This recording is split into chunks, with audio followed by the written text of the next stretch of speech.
What I was left with in corporate greed is the reason why we're in this problem right now.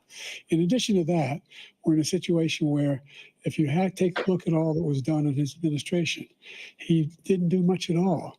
By the time he left, things were in chaos, literally chaos. And so we put things back together. We created, I said, those jobs. We make sure we had a situation where we brought down the price of prescription drugs, which is a major issue for many people, to $15 for a insulin shot as opposed to $400.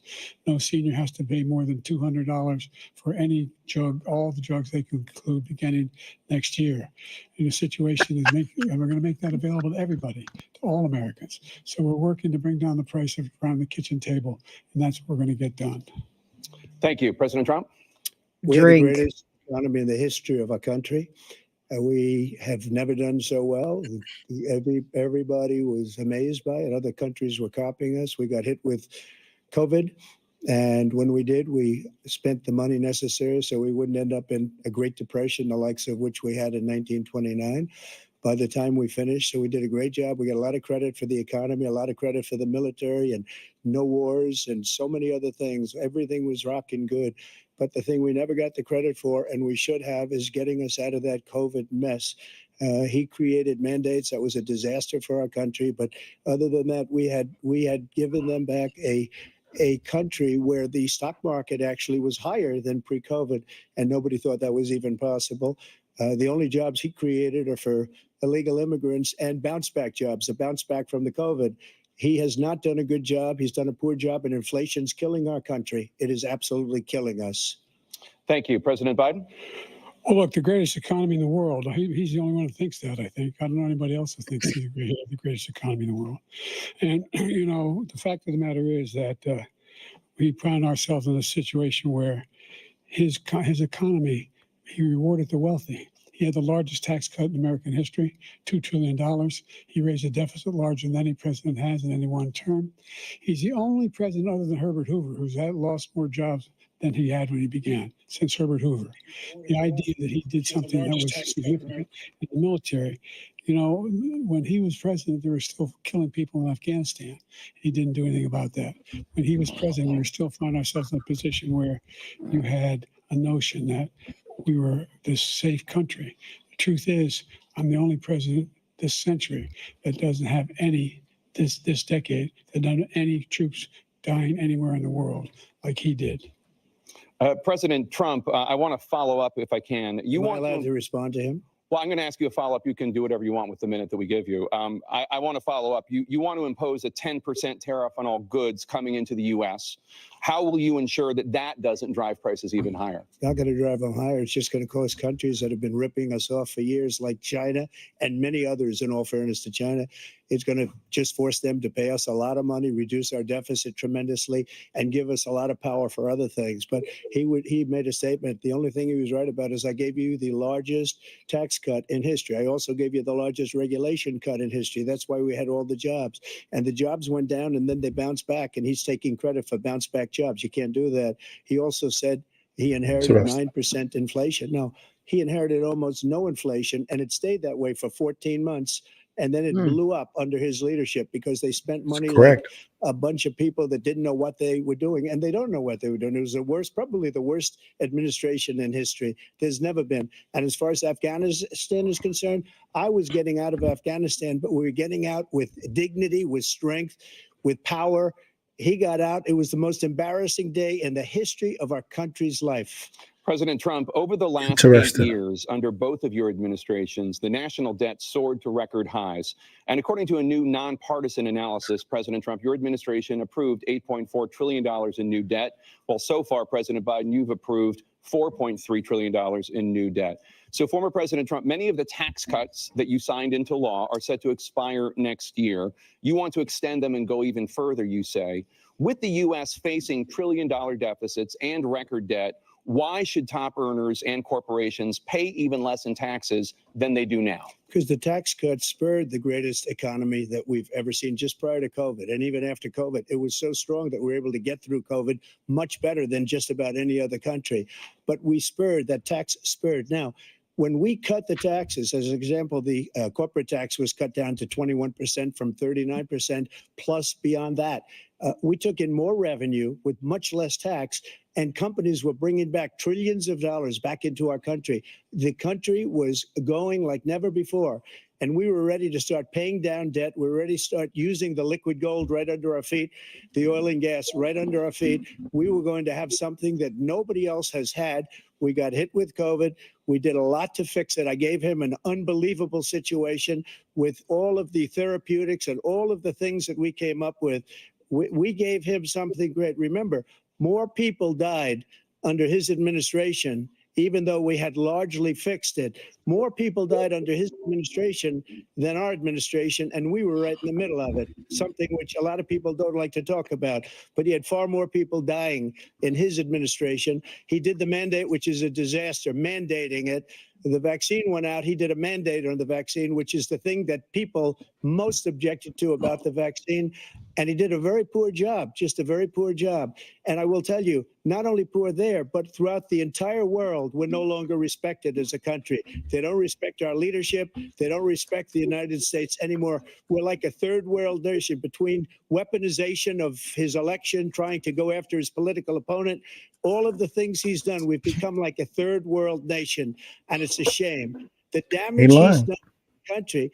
And I'd love to ask him, and will, why he allowed millions of people to come in here from prisons, jails, and mental institutions to come into our country and destroy our country. President Trump, we will get to immigration later in this block. President Biden, I want to give you Let him respond. a question about the national debt. Let me respond. National debt of any president in a 4-year period, number one. Number two, that $2 trillion tax cut benefited the very wealthy. What I'm going to do is fix the tax system. For example, we have 1,000 trillionaires in America. I mean, billionaires in America. And what's happening? They're in a situation where they, in fact, pay 8.2% in taxes. If they just paid 24%, 25%, either one of those numbers, they'd raise $500 billion, I should say, in a 10-year period. We'd be able to wipe out his debt. We'd be able to help make sure that all those things we need to do, child care, elder care, making sure that we continue to strengthen our healthcare system, making sure that we're able to make every single solitary person eligible for what I've been able to do with the with the COVID, with dealing with everything we have to do with, look, if we finally beat Medicare. Thank you, President Biden. President Cheers. Trump. Thank you, President. Well, he beat it to death, and he's destroying Medicare because all of these people are coming in. They're putting them on Medicare. They're putting them on Social Security. They're going to destroy Social Security. This man is going to single-handedly destroy Social Security. These millions and millions of people coming in, they're trying to put them on Social Security. He will wipe out Social Security. He will wipe out Medicare. So he was right in the way he finished that sentence. And it's a shame. What's happened to our country in the last 4 years is not to be believed. Foreign countries, I'm friends with a lot of people. They cannot believe what happened to the United States of America. We're no longer respected. They don't like us. We give them everything they want, and they think we're stupid. They think we're very stupid people. What we're doing for other countries, and they do nothing for us. What this man has done is absolutely criminal. Thank you, President Trump. Dana? This is the first presidential election since the Supreme Court overturned Roe v. Wade. This morning, the court ruled on yet another abortion case, temporarily allowing emergency abortions to continue in Idaho, despite that state's restrictive ban. Former President Trump, you take credit for the decision to overturn Roe v. Wade, which returned the issue of abortion to the states. Correct. However, the federal government still plays a role in whether or not women have access to abortion pills.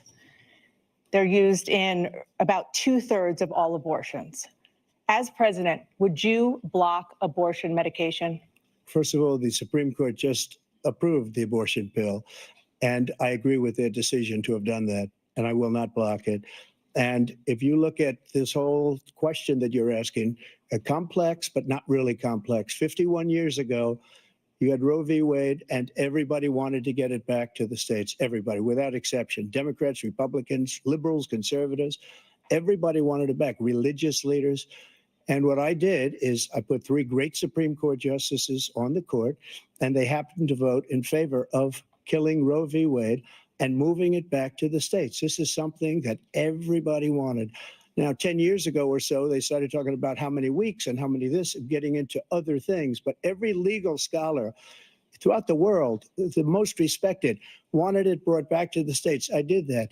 Now the states are working it out. If you look at Ohio, it was a decision that was an end result that was a little bit more liberal than you would have thought. Kansas, I would say the same thing.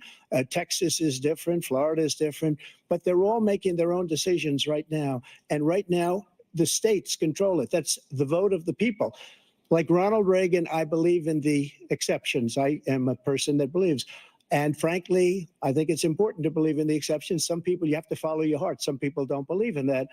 But I believe in the exceptions for rape, incest, and the life of the mother. I think it's very important. Some people don't. Follow your heart. But you have to get elected also. And because that has to do with other things. You got to get elected. The problem they have is they're radical because they will take the life of a child in the 8th month, the 9th month, and even after birth. After birth, if you look at the former governor of Virginia, he was willing to do this. He said, we'll put the baby aside and we'll determine what we do with the baby, meaning we'll kill the baby. What happened is we brought it back to the states, and the country is now coming together on this issue. It's been a great thing. Thank you. President Biden? It's been a terrible thing, what you've done. The fact is that the vast majority of constitutional scholars Sounds horrible. supported Roe. And that's this idea that they're all against it is just ridiculous. And this is the guy who says the state should be able to have it. We're at a state where in 6 weeks, you don't even know whether you're pregnant or not, but you cannot see a doctor, and have him decide on what your circumstances are, whether you need help. The idea that states are able to do this is a little like saying we're going to turn civil rights back to the states. Let each state have a different rule. Look, there's so many young women who have been, including a young woman who just was murdered, and he went to the funeral. The idea that she was murdered by an immigrant coming in. They talk about that. But here's Move the the deal. comment. People can see it. Young women are being raped by their in-laws, by their spouses, brothers and sisters. Come on, man. It's just ridiculous, and they can do nothing about it. And they try to arrest them when they cross state lines. Thank you. What is he There have been many young women murdered by the same people he allows to come across our border.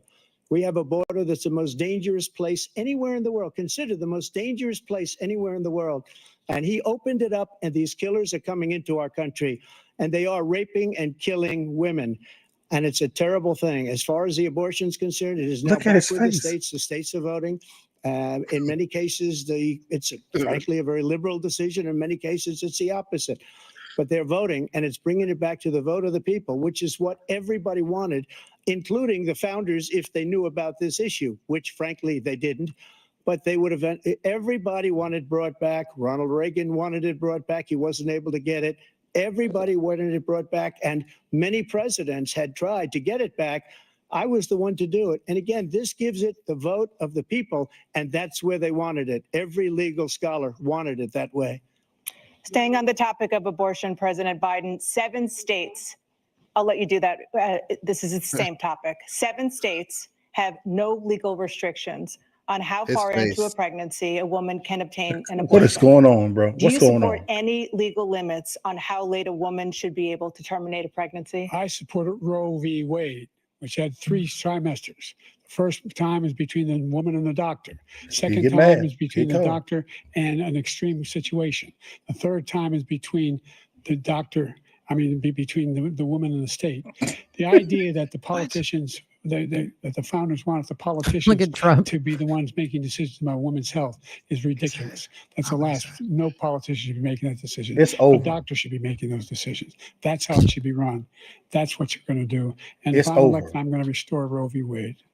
It's over. It is He over. can Mhm. take the life of the baby in the 9th month and even after birth, because some states, Democrat Look at run, him. take it after birth. Again, the Look governor, at- former governor of Virginia, put the baby down, then we decide what to do with it. So he's Oh, he's man, that's willing sad. to, as we say, rip It's the kinda baby sad. out of the womb in the 9th month and kill the baby. Nobody wants that to happen, Democrat or Republican. Nobody wants it to happen. That is simply not true. The Roe v. Wade does not provide for that. That's not He the just got done circumstance. saying 3 Only months. woman's life is in danger. She's going to die. That's the only circumstance in which that can happen. Oh, But we are yes. not I think, for yeah. late-term sorry. abortion, period. Under Roe v. Wade, you have late-term abortion. You can do whatever you want, depending on the state. You can do whatever you want. We don't think that's a good thing. We think it's a radical thing. We think the Democrats are the radicals, not the Republicans. For 51 years, that was the law. 51 years, constitutional scholarship See how you said get it was the mad? right way to go. 51 years, and it was taken away because this guy put very conservative members on the Supreme Court. He takes credit for taking it away. What's he going to do? What's he going to do? In fact, if the MAGA Republicans, he gets elected, and the MAGA Republicans control the Congress, and they pass a universal ban on abortion, period, Huh? across the board at 6 Not weeks or happening. 7 or 8 or 10 weeks, something very, very I conservative. think how you said, huh? And Trump face went. I'll veto Same it. time. He'll sign it. Thank you. Let's turn now to the issue of immigration and border security. President Biden, a record number of migrants have illegally crossed the southern border on your watch. Overwhelming border states and overburdening cities such as New York and Chicago, and in some cases causing real safety and They're not security softballing the concerns. questions. Given that, why should Mhm. voters trust you to So solve far, this it's been pretty crisis? good. Because we worked very hard to get a bipartisan agreement that not only changed all of that, it made sure that we are in a situation where you had no circumstance where they could come across the border with the number of border police there are now.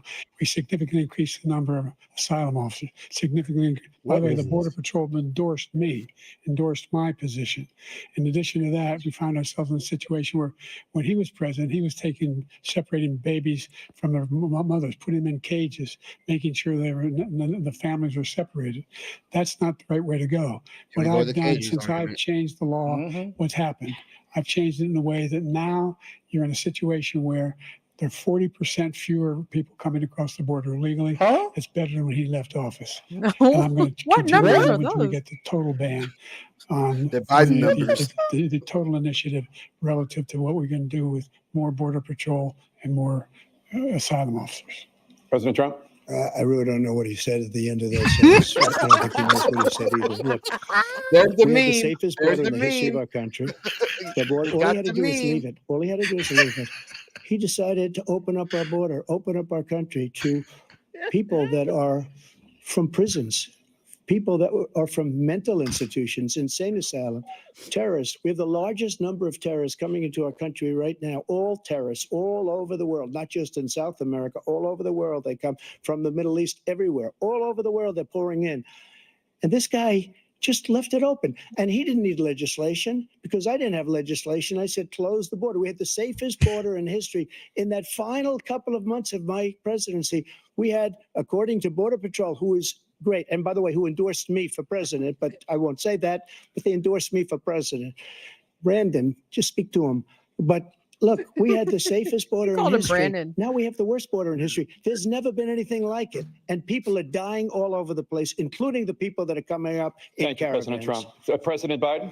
The only terrorist who's done anything crossing the border is one who came along and killed under his administration, killed an Al-Qaeda person come in What? and his administration, Al-Qaeda. killed 3 American soldiers, Poor killed 3 American dude. soldiers. Trump That's the is only so terrorist smart. that's there. I'm not saying This that is no man. terrorist ever got through, but the idea This is we're sad. emptying their prisons, we're This is not welcoming these good. people. That's simply not true. There's no data to support what he said. Once Yeah. again, he's He's ready to exaggerating, he's lying. President Trump, staying on the topic of immigration, you've said that you're going to carry out, quote, the largest domestic deportation operation in American history, unquote. Does that mean that you will deport every undocumented immigrant in America, including those who have jobs, including those whose spouses are citizens, and including those who have lived here for decades? And if so, how will you do it? Just 1 second. He said we killed 3 people. The people we killed are al-Baghdadi and Soleimani, the 2 greatest terrorists, biggest terrorists anywhere in the world. And it had a huge impact on everything, not just border, on everything. He's the one that killed people with the bad water, including hundreds of thousands of people dying and also killing our citizens when they come in. We are living right now in a rat's nest. They're killing our people in New York, in California, in every state in the union because we don't have borders anymore. Every state is now a border. And because of his ridiculous, insane, and very stupid policies, people are coming in and they're killing our citizens at a level that we've never seen. We call it migrant crime. I call it Biden migrant crime. They're killing our citizens at a level that we've never seen before. And you're reading it like these three incredible young girls over the last few days. One of them, I just spoke to the mother, and they just had the funeral for this girl, 12 years old. This is horrible what's taken place. What's heard taken about that. place in our country. We're In literally Houston. an uncivilized country yeah. now. He doesn't want it to be. He just doesn't know. He opened the borders. Nobody's ever seen anything like. And we have to get a lot of these people out, or we have to get them out fast because they're going to destroy our country. Just take a look at where they're living. They're living in luxury hotels in New York City and other places. Our veterans are on the street. They're dying because he doesn't care about our veterans. He doesn't care. He doesn't like the military at all. And he doesn't care about our veterans. Nobody been worse. I had the highest approval rating for veterans taking care of the VA. He has the worst. He's gotten rid of all the things that I approved. Choice that I got through Congress, Here's all of Trump. the different things I approved, they Measure. abandoned. We had by far the highest, and now it's down in less than half because he's done all these great things that we did. And I think he did it just because I approved it, which is crazy. But he has killed so He's many correct. people at our border by Thank you, allowing President Trump. all of these people to come in. And President it's a very Biden, sad day in America. President Biden, you have the mic. Every single thing he said is a lie. Wow. Every single one. For example, veterans are a hell of a lot better off since I passed the PACT Act. 1 million of them now have insurance, and their families have it. Their families have it because what happened, whether it was Agent Orange or burn pits, they're all being covered now. Huh? And Oh, not the burn his pits. group opposed that. We're also in a situation where we have great respect for veterans. My son spent a year in Iraq. There we go. Living the right sun. next to Is one it of those glitching burn for you pits, came guys? back with stage 4 glioblastoma. No. I was recently in Glitched on my end. France for D-Day, and I spoke all about those heroes that died. I went to the World War II cemetery, World War I cemetery he refused to go to.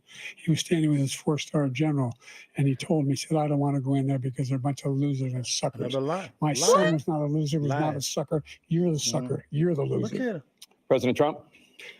First of all, that was a made-up quote, suckers and losers. They made it up. It was in a third-rate magazine that's failing, like many of these magazines. He made that up. He put it in commercials. We've notified him. We had 19 people that said I didn't say it. And think of this. Who would say I'm at a cemetery or I'm talking about our veterans? Because nobody's taken better care. I'm so glad this came up and he brought it up. There's nobody that's taken better care of our soldiers than I have. To think that I would, in front of generals and others, say suckers and losers. We have 19 people that said it was never said by me. It was made up by him, just like Russia was made up, just like the 51 intelligence agents are made up, Ooh-wee. just like the new thing with the 16 economists are talking. It's the same thing. 51 intelligence agents said that the laptop was Russia disinformation. It wasn't. That came from his son, Hunter. It wasn't Russia disinformation. He made up the suckers and losers, so he should apologize to me right now. 4-star Wow. general standing to your side who was on your staff who said you said it, period. That's number one. And number two, the idea that I have to apologize to you for anything along the line. We've done more for veterans than any president has in American history. And they now are in their family. The only sacred obligation we have as a country is to care for our veterans when they come home and their families and equip them when they go to war. That's what we're doing. That's what the VA is doing now. They're doing more for veterans than ever before in our history. All right. Thank you so much. Let's move to the topic of foreign policy. I want to begin with Russia's war against Ukraine, which is now in its third year.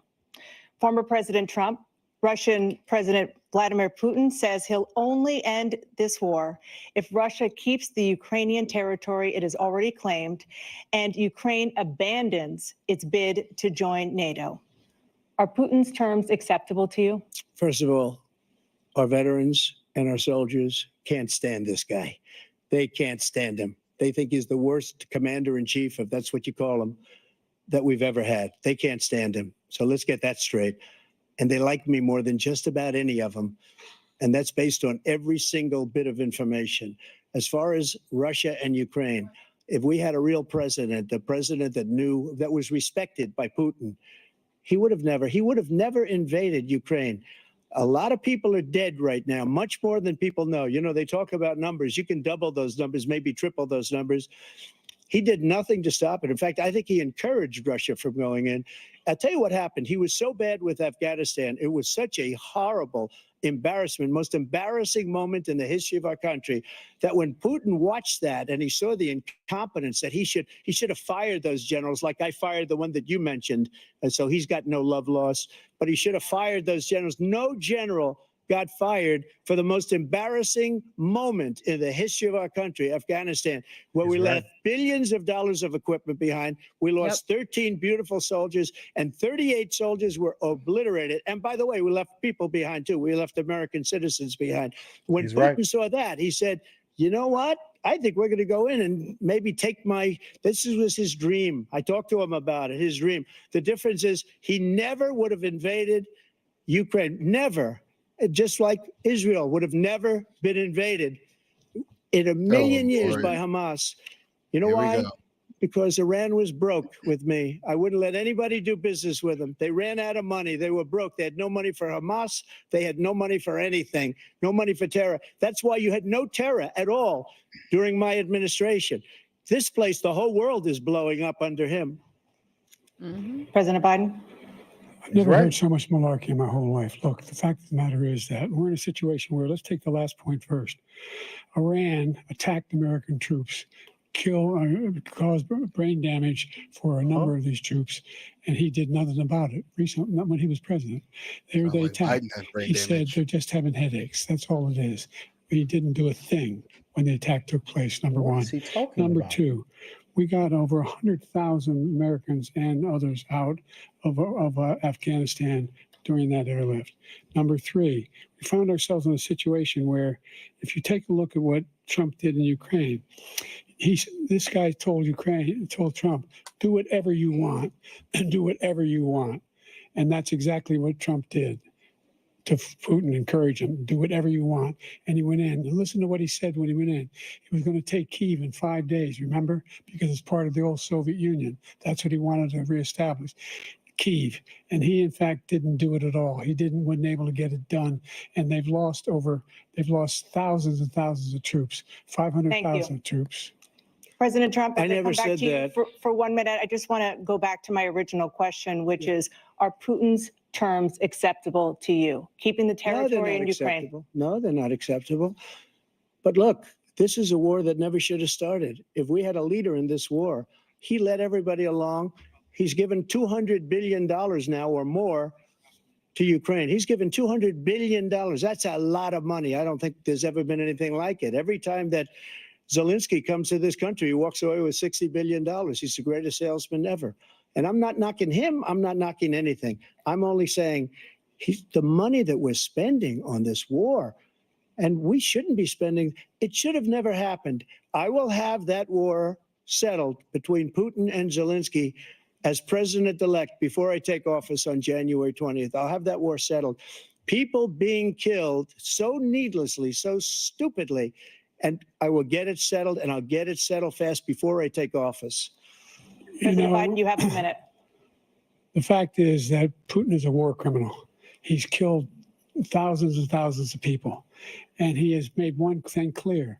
He wants to reestablish what was part of the Soviet Empire, not just a piece. He wants all of Ukraine. That's what he wants. And then you think he'll stop there? Do you think he'll stop when if he takes Ukraine? What do you think happens to Poland? What do you think of Belarus? What do you think happens to those NATO countries? And so if you want a war, you ought to find out what he's going to do, because if in fact he does what he says and walks away, by the way, all that money we give Ukraine are from weapons we make here in the United States. We give them the weapons, not the money at this point. And our NATO allies have produced as much funding for Ukraine as we have. That's why we're strong. Thank you. Moving on to the Middle East. In October, Hamas attacked Israel, killing more than 1,000 people and taking hundreds of hostages.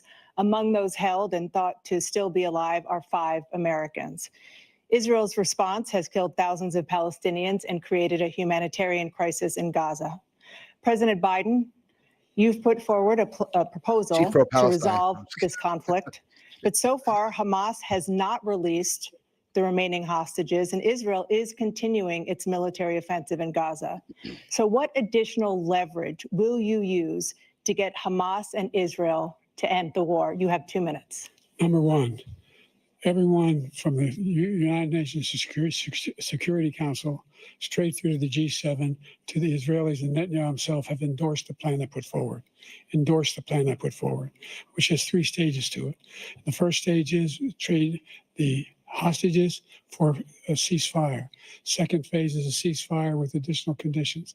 The third phase is the end of the war. The only one who wants the war to continue is Hamas. Number one, they're the only ones standing out. We're still pushing hard to get them to accept. In the meantime, what's happened in Israel? We're finding that the only thing I've denied Israel was 2,000-pound bombs. They don't work very well in populated areas. They kill a lot of innocent people. We're providing Israel with all the weapons they need and when they need them. And by the way, I'm the guy that organized the world against Iran when they had a full-blown intercontinental ballistic missile attack on Israel. No one was hurt. No one Israeli was accidentally killed, and it just stopped. We saved Israel. We are the biggest producer of support for Israel of anyone in the world. And so there are 2 different things. Hamas cannot be allowed to be continued. We continue to send our experts and our intelligence people as to how they can get Hamas like we did bin Laden. You don't have to do it. And by the way, they've been greatly weakened, Hamas, greatly weakened, and they should be. They should be eliminated. But you've got to be careful for using certain weapons among population centers. Just going back to Ukraine for 1 second. We have an ocean separating us. The European nations together have spent 100 billion or maybe more than that, less than us. Why doesn't he call them and say, you got to put up your money like I did with NATO? I got them to put up hundreds of billions of dollars. The Secretary General of NATO said Trump did the most incredible job I've ever seen. They wouldn't have any, they were going out of business. We were spending almost 100% of the money was paid by us. He didn't do that. He's getting you got to ask these people to put up the money. We're over $100 billion more spent, and it has a bigger impact on them because of location, because we have an ocean in between. You got to ask them. As far as Israel and Hamas, Israel's the one that wants to go. He said the only one who wants to keep going is Hamas. Actually, Israel is the one, and you should let him go and let him finish the job. He doesn't want to do it. He's become like a Palestinian, but they don't like him because he's a very bad Palestinian. He's a weak one. President Biden, you have a minute. I've never heard so much foolishness. This is a guy who wants to get out of NATO. You're going to stay in NATO? He's going to pull out of NATO. The idea that we have our strength lies in our alliances as well. It may be a big ocean, but we're ever able to avoid a war in Europe, a major war in Europe? What happens if, in fact, you have Putin continue to go into NATO? We have an Article 5 agreement. Attack on one is attack on all. You want to start the nuclear war he keeps talking about, go ahead. Let Putin go in and control Ukraine and then move on to Poland and other places. See what happens then. He has no idea what the hell he's talking about. And by the way, I got 50 other nations around the world to support Ukraine, including Japan and South Korea, because they understand that this kind of dislocation has a serious threat to the whole world peace.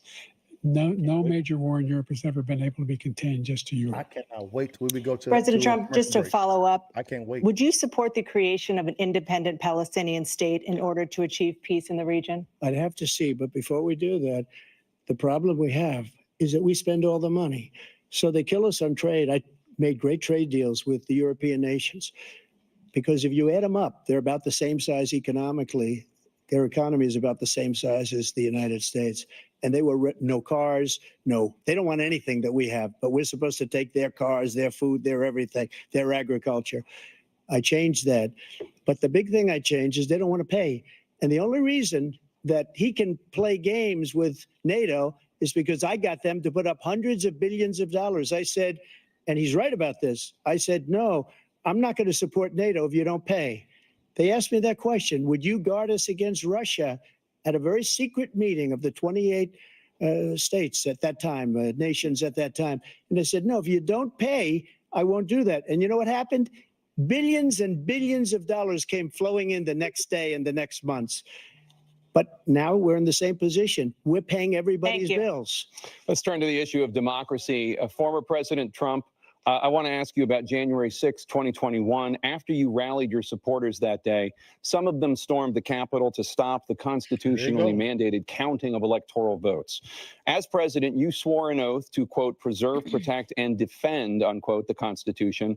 What do you say to voters who believe that you violated that oath through your actions and inaction on January 6th and worry that you'll do it again? Well, I don't think too many believe that. And let me tell you about January 6th. On January 6th, we had a great border. Nobody coming through, very few. On January 6th, we There were we energy go. independent. On January 6th, we had the lowest taxes ever. We had the lowest regulations ever. Okay. On January 6th, we were respected all over the world. All over the world, we were respected. And then he comes in, and we're now laughed at. We're like a bunch of stupid people. What happened to the United States' reputation under this man's leadership is horrible, including weaponization, which I'm sure at some point you'll be He's not talking answering the about, question now. where he goes after his political opponent because he can't beat him fair and It square. was a trap. You have 80 seconds left. My Well, question was, what do we you didn't get say it, to those voters who believe that you violated your constitutional oath through your actions and inaction on January 6, 2021, and worry that you'll do it again? Well, I didn't say that to anybody. I said peacefully and patriotically. There And you go. Nancy Pelosi, if you just watched the news from 2 days ago, on tape to her daughter, who's a documentary filmmaker, they say, but she's saying, oh, no, it's my responsibility. I was responsible for this because I Yeah. offered her 10,000 soldiers or National Guard, and she turned them down. And the mayor of, in writing, by the way, the mayor in writing turned it down, the mayor of D.C. They turned it down. I offered 10,000 because I could see, I had virtually nothing to do. They asked me to go make a speech. I could see what was happening. Everybody was saying they're going to be there on January 6th. They're going to be there. And I said, you know what? There's a lot of people coming. You could feel it. You could feel it too, and you could feel it. And I said, they ought to have some National Guard or whatever. And I offered it to her. And she now admits that she turned it down. And it was the same day she was, I don't know, she can't be very happy with her daughter because it made her into a liar. She said, I take full responsibility for January 6th. Good answer. President Biden? Good answer. Look, he encouraged those folks to go up to Capitol Hill, number one. I sat in the dining room off the Oval Office. He sat there for 3 hours watching, begging, being begged by his vice president and a number of his colleagues on the Republican side as well to do something, to call for a stop, to end it. Instead, they talked about these people being patriots and great patrons of America. No, he In didn't. fact, he says he'll not making it forgive up. them for what they've done. They've been Just made it convicted. He says he wants to commute their sentences and say that no.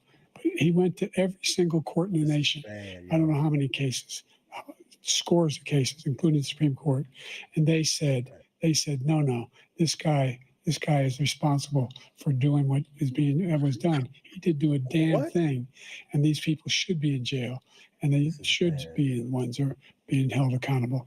And he wants to let them all out. And now he says if he loses again, such a whiner that he is, that it could be a bloodbath.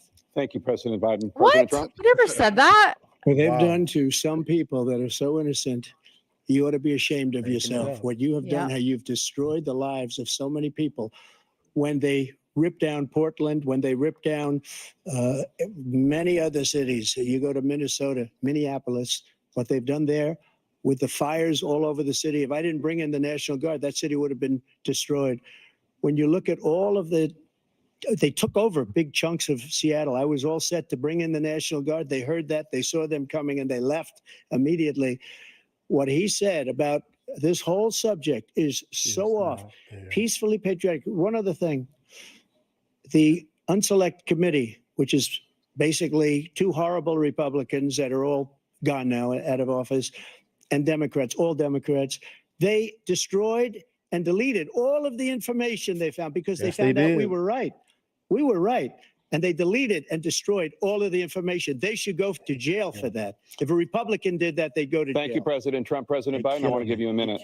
The only person on this stage is a convicted felon is the man I'm There you looking go. at right now. Oh, here we go. And the Bring it fact of up. the matter is, what he's telling you is simply not true. The fact is that there was no effort on his part to stop what was going on up in Capitol Hill. And all those people, every one of those who were convicted, deserves to be convicted. The idea that they didn't Wow. kill They deserve somebody to be just went convicted. in and broke down doors, broke the windows, occupied offices, turned over desks, turned them over statues. The idea that those people are patriots, come on. When I asked him the first two debates we had, first time around, I said, will you denounce the Proud Boys? He said, no, I'll tell them to stand by. The idea he's refusing, will you denounce these guys? Will you denounce the people Now we're they're talking going about back to now? 20. You denounce the people who Stand attacked back. that Stand Capitol? back. What are you going to do? I'm going to give you a minute, President Trump, for a follow-up question I have. I just After don't a like that jury they're not convicted letting them you of respond. 34 felonies last month, you said if reelected, can. you would, quote, have every right to go after, unquote, your political opponents. You just talked about members of the select committee on January 6th going to jail. Your main political opponent is standing on stage with you tonight. Can you clarify exactly what it means about you feeling you have every right to go after your political opponents? Well, I said my retribution is going to be success. We're going to make this Correct. country successful again, because right now it's a failing nation.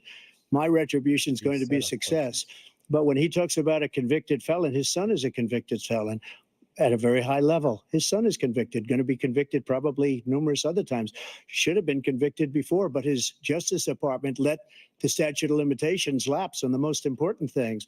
But he could be a convicted felon as soon as he gets out of office. Joe could be a convicted felon with all of the things that he's done. He's done horrible things. All of the death caused at the border, telling the Ukrainian people that we're going to want $1 billion or you change the prosecutor. Otherwise, you're not getting $1 billion. If I ever said that, Reesma. that's quid pro quo. That we're not going to do anything. We're not going to give you $1 billion unless you change your prosecutor, having to do with his son. This man is a criminal. This man, you're lucky. You're lucky. I did nothing wrong. We'd have a system that was rigged and disgusting. I did nothing wrong. Thank you, President Trump. President Biden, you have said, I'm coming right to you, sir. You want to respond? Go ahead. I'll give you a minute to respond. What? The idea that I did anything wrong. Nobody else relative got to what you're talking respond. about is outrageous. I It's know. simply a lie, number one. Number two, the idea that you have a right to seek retribution against any American just because you're president is wrong. It's simply wrong. No president's ever spoken like making that it up. before. No president in our history did he has spoken say? like that before. Number three, the crimes that you are still charged with, and think of all the civil penalties you have. How many billions of dollars do you owe in civil penalties for molesting a woman in public, for doing we a go. whole range of things, of having sex with a porn star on the night while your wife was pregnant? I mean, Wow, what just are making you it up. talking about? You Wow. have the morals of an alley cat. Wow. Give you a minute, sir. I didn't have sex with a porn star, number one. Number two, that was a case that was started and moved. They moved a high-ranking official, a DOJ, into the Manhattan DA's office There to you start go. that case. That case is going to be appealed and won. We had a very terrible judge, a horrible judge, Democrat. The prosecutor were all high-ranking Democrats, appointed people, and both the civil and the criminal. He basically went after his political opponent because he thought it was going to damage me. But when the public found out about these cases, because they understand it better than he does, he has no idea what these cases are. But when they found out about these cases, you know what they did? My poll numbers went up, way up. You know that because you're reporting it. And we took in more money in the last 2 weeks than we've ever taken in the history of any campaign. I don't think any campaign has ever taken. Hundreds of millions of dollars came pouring in because the public knows it's a scam and it's a guy that's after his political opponent because he can't win fair and square. Thank you, President Trump. President Biden, you have said, quote, Donald Trump and his MAGA Republicans are determined to destroy American democracy. Do you believe that the tens of millions of Americans who are likely to vote for President Trump will be voting against American democracy? The more they know about what he's done, yes. The more they know about what he's done. And there's a lot more coming. He's got a lot of cases down the road coming around. He's got a whole range of issues he has to face. I don't know what the juries will do, but I do know he has a real problem. And so the fact that, could you ever think you hear any president say that I'm going to seek retribution? Do you ever hear any presidents say that I thought Hitler had some good ideas? What got me involved to run in the first place after my son had died, I decided in Iraq, because of Iraq, I said I wasn't going to run again until I saw what happened in Charlottesville, Virginia. People coming out of the woods carrying swastikas on torches, and singing the same anti-Semitic bile they sang when back in Germany.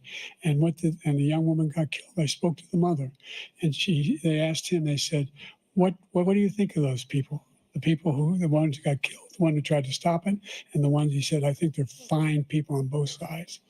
What American president would ever say Nazis coming out of fields carrying torches, singing the same anti-Semitic bile, carrying swastikas were fine people? And this is a guy who says Hitler's done some good things. Going back I'd like to know what they 2018. are. The good things Hitler's done, that's what he said. This guy has no sense of American democracy. Really? President Trump. Jake, both of you know that story has been totally wiped out, because when you see the sentence, it said 100% exoneration on this. So he just keeps it going. He says he ran because of Charlottesville. He didn't run because of Charlottesville. He ran because it was his last chance.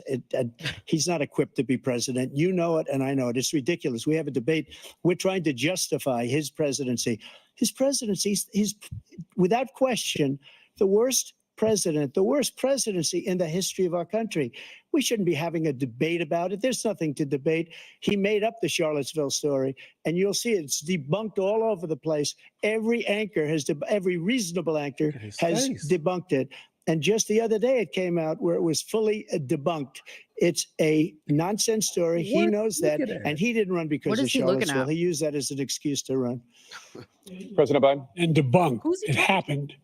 All you have to do is listen to what was said at the time. And the idea that somehow that's the only reason I ran. I ran because I was worried a guy like this guy could get elected. If he thought they were good people coming out of that forest, carrying those woods, carrying those torches, then he didn't deserve to be president. Didn't deserve to be president at all. And the idea that he's talking about all this being fabricated, we saw with our own eyes. We saw what happened on January 6th. We saw the people breaking through the windows. We saw people occupying his own vice president. Look, there's a reason why 40 of his 44 top cabinet officers refused to endorse him this time. His vice president hasn't endorsed him this time. So why? Why? They know him well. They serve with him. Why are they not endorsing him? Thank you, President Biden. We're going to be right back with more from the CNN presidential debate. Wow. Listen, they might as well just etch some stationery for Trump right now. Bro. Listen to me. This ain't even a question in my mind that he's winning this debate. This is Trump won. Sony, go ahead. This is your show. Go ahead. This is my show. She ain't about to put on her MAGA hat. You know, I wrote down a lot of fact checking. I also pulled up a ton of fact checking here. There were so many things to fact check. I don't think I'll be able to cover it all by the time they come back. But to me, the most important thing that I think Trump did was not fall into the trap of defending himself. He stuck to the facts. I know people want him to be an attack dog right now, but he's playing it smart. He's taking a very diplomatic approach. He's sticking to the facts. He's saying what's happening. He's saying, hey, look, you did this, buddy. You actually did this. And we got a few fact checks right here. This is actually the audio and the video that Donald Trump was talking about when Nancy Pelosi admits to everything. Listen to this. We should have. This is ridiculous. You're going to ask me in the middle of the thing when they've already breached the inaugural stuff should we call the Capitol Police? I mean, the National Guard? Why weren't the National Guard there to begin with? Because you said no. They thought that they had sufficient resources. There's not a question of how they have. They don't know. They clearly didn't know, and I take responsibility for not having them just prepare for war. She takes responsibility. So the fact that Joe Biden sat up there and said, that's not true, you lied. Joe Biden is not alive during this debate. This is actually extremely sad that this man is up there trying to debate, and they know that he's not capable. This is why Gavin Newsom, and I won't be surprised if he brought his happy ass out there. This is why Gavin Newsom is the spicy surrogate, because he's getting his butt whooped. Yeah. Trump is beating the crap out of him right now. Dog walk. Trump, walk. Yeah. Trump heard, let's get ready to rumble. Biden heard, let's get ready to mumble. Okay. He is staring Listen, Biden is This is staring so into the bad, man. afterlife as we speak. Okay. It really is. Listen, I know we're up here laughing and kind of chuckling at it, This is so bad. but I think even Trump has like a little bit of compassion for him because I Yeah, think he he really does. could be going in. You can see it in his face that he's just like, man, this guy is really lost. Like, this Yeah. tells you how lost they are, y'all. They had like, I don't know how many people trying to coach this dude leading up to the event, and he still came out like this. 16. Still Yes. getting beat. 16 people. 16 This people. is And really also, sad, y'all. Like, Joe Man, Biden, why are you letting if your y'all- husband be done like this? If well, y'all also, oh, sorry, Liddell, go ahead. go ahead, Julius. Go ahead, buddy. No, I was going to say that what's unfortunate too is that you'll have Press Secretary Karine Jean-Pierre at the next press conference. They'll ask her about, oh, do you think Biden was not all the way there? She'll go, oh, well, Biden actually was speaking clearly. He made some good points. Like, It was misinformation. Yeah, it's horrible. Like, she'll act like we Man. didn't see what we didn't see. Yeah. Right, like it's all fake. We have Yeah. y'all. We have. Well, we're back. Oh, I'm they're back? sorry. Okay. We It's are all back. good. Pull this back up. Live from Georgia. Let's talk about persistent challenges you both faced in your first terms and you'd certainly face again in a second term. President Biden, while Black unemployment dropped to a record low under your presidency, Black families still earned far less than white families. Black mothers are still 3 times more likely to die from pregnancy-related causes, and Black Americans are imprisoned at 5 times the rate of white Americans. What do you say to Black voters who are disappointed that you haven't made more progress? They acknowledge they made a lot of progress, number one. The fact of the matter is there's more small Black businesses that have been started than any time in history. Number two, the wages of Black unemployment is the lowest level it's been in a long, long time. Number three, we're trying to provide housing for Black Americans and dealing with the segregation that exists among these corporations that collude to keep people out of their houses. And in addition to that, we find that the impact on the choice that Black families have to make relative to childcare is incredibly difficult. When we did the first major piece of legislation in the past, I was able to reduce Black childcare costs. I cut them in half. We're going to make sure we provide for childcare costs. We got to make sure, because when you provide those childcare protections, you increase economic growth because more people can be in the job market. So there's more to be done, considerably more to be done. But we've done a great deal so far, and I'm not letting up, and they know it.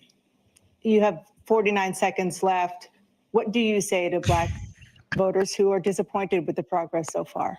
I say I don't blame them for being disappointed. Inflation is still hurting them badly. For Because of example, you. I provided for the idea that any Black family, first-time home buyer, should get a $10,000 tax credit That to is be able to not buy gonna their stop first inflation. home so they can get Boy. started. I made sure that we're in a situation where all those Black families and those Black individuals who had to take out student loans that were ballooning, that if they were engaged in nursing, doctor, and anything having to do with volunteerism, if they paid their bills for 10 years on their student debt, all the rest is forgiven after 10 years. Millions have What? benefited from that. What is And we're going to this? do a whole lot more for Black What families. is this? Thank you, President Trump. And he caused the inflation. He's Thank planning you. inflation, and he's right. It's been very bad. He caused the inflation, and it's killing he Black did. families and Hispanic families and just about everybody. It's killing people. They can't buy groceries anymore. They can't. You look at the Yep. cost of food where it's doubled and tripled and quadrupled. They can't live. They're not living anymore. He caused this inflation. I gave him a country with essentially no inflation. It was perfect. It was so good. Except for All the he had to CARES do Act. was leave it alone. He destroyed it with his Green New Scam and all this money that's being thrown out the window. He caused inflation. As sure as you're sitting there, the fact is that his big kill on the Black people is the millions of people that he's allowed to come in through the border. They're taking Black jobs now, and it could be 18, it could be 19, and even 20 million people. They're taking Black jobs, and they're taking Hispanic jobs, and you haven't seen it yet, but you're going to see something that's going to be the worst in our history. Thank you, President Biden. There was no inflation when I became president. You know why? This The is economy was flat on its back. 50% unemployment. He Stop decimated it. the economy. Talking about. The economy. That's why there was Someone no forgot the inflation. infrastructure bill. Time. There were no jobs. We provided thousands of millions of jobs for individuals Man, who are this in is all communities, including minority communities. We made sure that they have health insurance. We have covered, if the ACA has increased, I made sure that they're $8,000 per person in a family. to you're get printing rid of money. Healthcare. But this guy wants to eliminate that. They tried 50 times. He wants to get rid of the ACA again. And they're going to try again if they win. You find ourselves in a position where the idea that we're not doing any, we put more police on the street than any administration has. He wants to cut the cops. We're providing for equity. Oh, Lord. Come on. Pencils down, What Bobby. is There's a lot going on. But in Man, this inflation, is bad, he caused y'all. it by his This is tremendous bad, y'all. malfeasance in the way he handled the pandemic. Thank you. Another persistent challenge Hold on, is let the him climate respond. crisis. 2023 was the hottest jump to year response to in that. recorded history, and communities across the country are confronting the devastating effects of extreme heat, intensifying wildfires, stronger hurricanes, and rising sea levels. Former President Trump, you've vowed to end your opponent's climate initiatives, but will you take any action as president to slow the climate crisis? Well, let me just go back to what he said about Thank you. the police. Amen. How close the police are to him. Almost every police group in the nation from every state is supporting Donald J. Trump. Almost Preach it. every police group. And what he's done to the black population is horrible, including the fact that for 10 years he called them super predators. We can't, in the 1990s, we can't forget that. Super predators was his name. And he called it to them for 10, and they've taken great offense at it. And now they see it happening. But when they see what I did for criminal justice reform and for the historically black colleges and universities, where I funded them and got them all funded, and the opportunity zones with Tim, as you know, Tim Scott was incredible. He did a great job, great senator from South Carolina. He came to me with the idea, and it was a great idea. It's one of the most successful economic development acts ever in the country, opportunity zones. And the biggest beneficiary are blacks. And that's why we have the best numbers with them in maybe ever. They're saying ever. I read this morning where ever, the best numbers. He's lost much of the black population because he's done a horrible job for black people. He's also done a horrible job for Hispanics. But wait till you see these millions of people pouring into our country, and they're going to take the jobs, and it's already started, and you haven't seen anything yet. It's a disaster. You've Thank you. 38 seconds left. President Trump, will you take any action as president to slow the climate crisis? What I crisis? want absolutely immaculate clean water, and I want absolutely clean air, and we had it. We had H2O. We had the best numbers ever. And we were using all forms of energy, all forms, everything. And yet, during my 4 years, I had the best environmental numbers ever. And my top environmental people gave me that statistic just before I walked on the stage, actually. I don't know where the hell he's been. Independent. The idea Independent. that anything he said is true. I passed the most extensive climate change legislation in history. We find ourselves, and by the way, black colleges, I came up with $15 billion for HBCUs, historic black universities and colleges, because they don't have the kind of contributors that they have to build these laboratories and the like. Any black students capable in college of doing any white student can do. They just don't have the money, but now they'll be able to get those jobs in high tech. We're in a situation where the idea that he is claiming to have done Let's something go. to have the cleanest water, he hadn't done a damn thing with the environment. He pulled out of the Paris Peace Accord, Climate Accord. I immediately joined it because if we reach 1.5 degrees Celsius at any one point, there's no way What back. is he The talking only about? existential threat to humanity is climate change, and he didn't do a damn thing about it. He wants to undo all that I've done. The You Paris effed Accord is everything going to up. cost us $1 trillion, and China nothing, and Russia nothing, and India nothing. It was There a we go. ripoff of the United States. And I ended it because I didn't want to waste that money because they treat us horribly. We were the only ones. It was costing us money. Nobody else was paying into it. And it was a disaster. But everything that he said just now, I'll give you an example. I heard him say before insulin. I'm the one that got the insulin down for the seniors. I took care of the seniors. Yes, he What did. he's doing is destroying all of our medical programs because the migrants coming in, they want everybody. And look, I have the biggest heart on the stage. I guarantee you that. And I want to take care of people, but we're destroying our country. They're taking over our schools, our hospitals, and they're going to be taking over Social Security. He is destroying Social Security, Medicare, and Medicaid. Good Lord, this is so bad. The idea is that we, in fact, we were the only ones of consequence who were not members of the Paris Accord. Jesus, Lord. How can we do anything if we're not able to? The United States can't get its pollution under control. One of the largest polluters in the world, number one. We're making significant progress. By 2035, we will have cut pollution in half. We have made significant progress, and we're continuing to make progress. We set up a climate corps for thousands of young people who learn how to deal with climate, just like the Peace Corps. And we're moving in directions that are going to significantly change the elements of cause of pollution. But the idea that he claims that he has the biggest heart up here and he's really concerned about pollution and about climate, I've not seen any indication of that.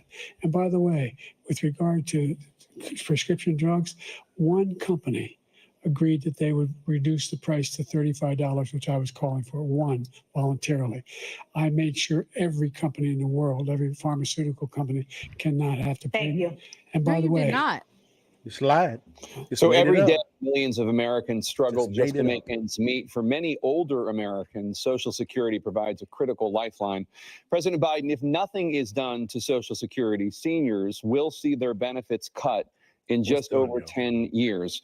Will Let's you go. name tonight one specific step that you're willing to take to keep Nothing you Social can do. Security solvent? yes, make Nothing. the very wealthy begin to pay their fair share. What Right the now, fuck? everybody making under $170,000 pays 6% of their income, of their paycheck, every single time they get a paycheck from the time of the first one they get when they're 18 years old. The idea that they're going to, I'm proposing that everybody, they pay, the But- millionaires pay 1%. Tax on 1%. unrealized gains. So How no about that one one? after, I would not raise the cost of Social Security for anybody under $400,000. After that, I began to You make the lying. wealthy That's begin another to pay lie. their fair share by increasing from What's the 1% number? beyond to be able to guarantee the program for life. So you still have 82 seconds left. Are there any other measures that you think that would be No, able he's- to he's help bullshitting keep y'all. Social Security solvent, or is that one enough? Well, no, that one enough will keep it solvent. But the biggest thing I'll do if we defeat this man, because he wants to get rid of Social Security. He thinks there's plenty to cut in Social Security. He's wanting to cut Social Security and Medicare both times. And that's what. And if you look at the program put forward by the House Republican caucus that I believe supports, is in fact want to cut it as well. The idea that we don't need to protect our seniors is ridiculous. And by the way, the American public has greater health care coverage today than ever before. No, they under don't. the ACA, as I said, you're in a circumstance where Stop this, 400,000 y'all. This is people, bad. 40 million people Come would not on, have yo. insurance because they have a pre-existing condition. Only thing that allows them to have that insurance is the fact that they, in fact, are part of the ACA.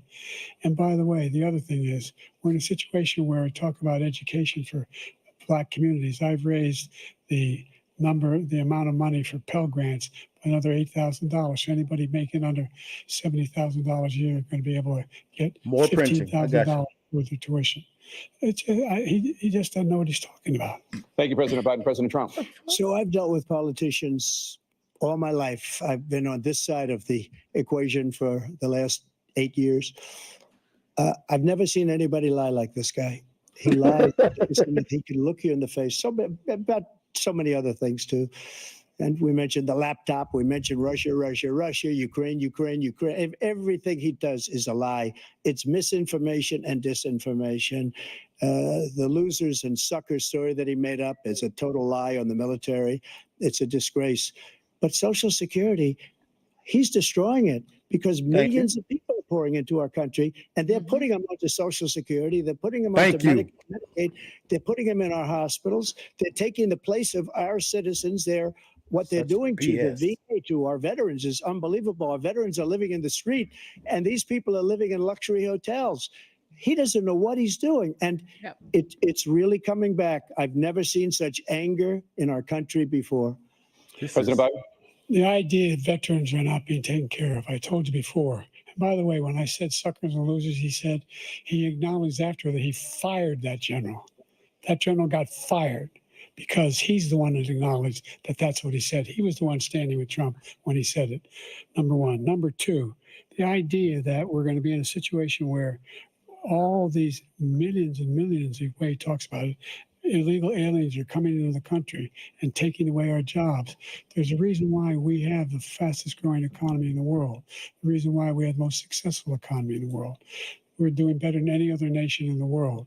And by the way, those 15 Nobel laureates he talked about being phony, those 15 Nobel laureates, economists, they all said that if Trump is reelected, we're likely to have a recession and inflation. Like what we're on right now? And by the way, worst president in history, He just admitted the illegals are taking the jobs. And the worst president in the history of the United States of America. President Biden, thank you so much. Let's turn to the cost of child care, Between the which many colonists, American fire them families all. struggle to afford. Trash. President Trump, both you Garbage. and President Read Biden the damn book. have tried to address this issue, but the average cost of child care in this country has risen to more than $11,000 a year per child. For many families, the cost of child care for 2 children is more than their rent. In your second term, what would you do to make child care more affordable? Just to go back, the general got fired because he was no good. And if he said that, that's why he made it up. But we have 19 people that said I didn't say it, and they're very highly respected, much more so than him. The other thing is, he doesn't fire people. He never fired people. I've never seen him fire anybody. I did fire a lot. I fired Comey because he was no good. I fired a lot of the top people at the FBI, drained the swamp. They were no good. Not easy to fire people. You'd pay a price for it, but they were no good. I inherited these people. I didn't put them there. I didn't put Comey there. He was no good. I fired him. This guy hasn't fired anybody. He never fires. He should have fired every military man that was involved with that the Afghanistan horror show, the most embarrassing moment in the history of our country. He didn't fire. Did you fire anybody? Did you fire anybody that's on the border that's allowed us to have the worst border in the history of the world? Did anybody get fired for allowing 18 million people, many from prisons, many from mental institutions? Did you fire anybody that allowed our country to be destroyed?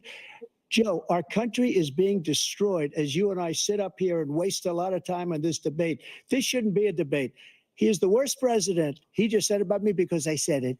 But look, he's the worst president in the history of our country. He's destroyed our country. Now, all of a sudden, he's trying to get a little tough on the border. He came out with a nothing deal, and it reduced it a little bit, like this much. It's insignificant. He wants open borders. He wants our country to either be destroyed or he wants to pick up those people as voters. And I don't think we just can't let it happen. If he wins this election, our country doesn't have a chance, not even a chance, of coming out of this rut. We probably won't have a country left anymore. That's how bad it is. He is the worst in history by far. Thank you, President Trump. President Biden? We're the most admired country in the world. We're the No, we're United not. We're States the of joke. America. There's nothing beyond our capacity. We have We're the the joke of finest the world. military in the history of the world, the finest in the history of the world. No one thinks we're weak. No one wants to screw around with us. Nobody. Number one. What? Number two, the idea that we're This talking guy's about God. worst presidents. I wasn't joking. He's Look delusional. it I'm up not here online. making stuff up. 159 or 58, don't hold me the exact number, presidential historians, they've had meetings and they voted who's the worst president in American history. Who gives a through damn? the worst. They said he was the worst in all of American history. Yep, all the fact. paid people. That's by the not government. that's not Got it. conjecture. He can argue they're wrong, but that's what they voted. The idea that he is doing anything to deal with child care, he did virtually nothing to child care. We should significantly increase the child care tax credit. We should significantly increase the availability of women and men or single parents to be able to go back to work.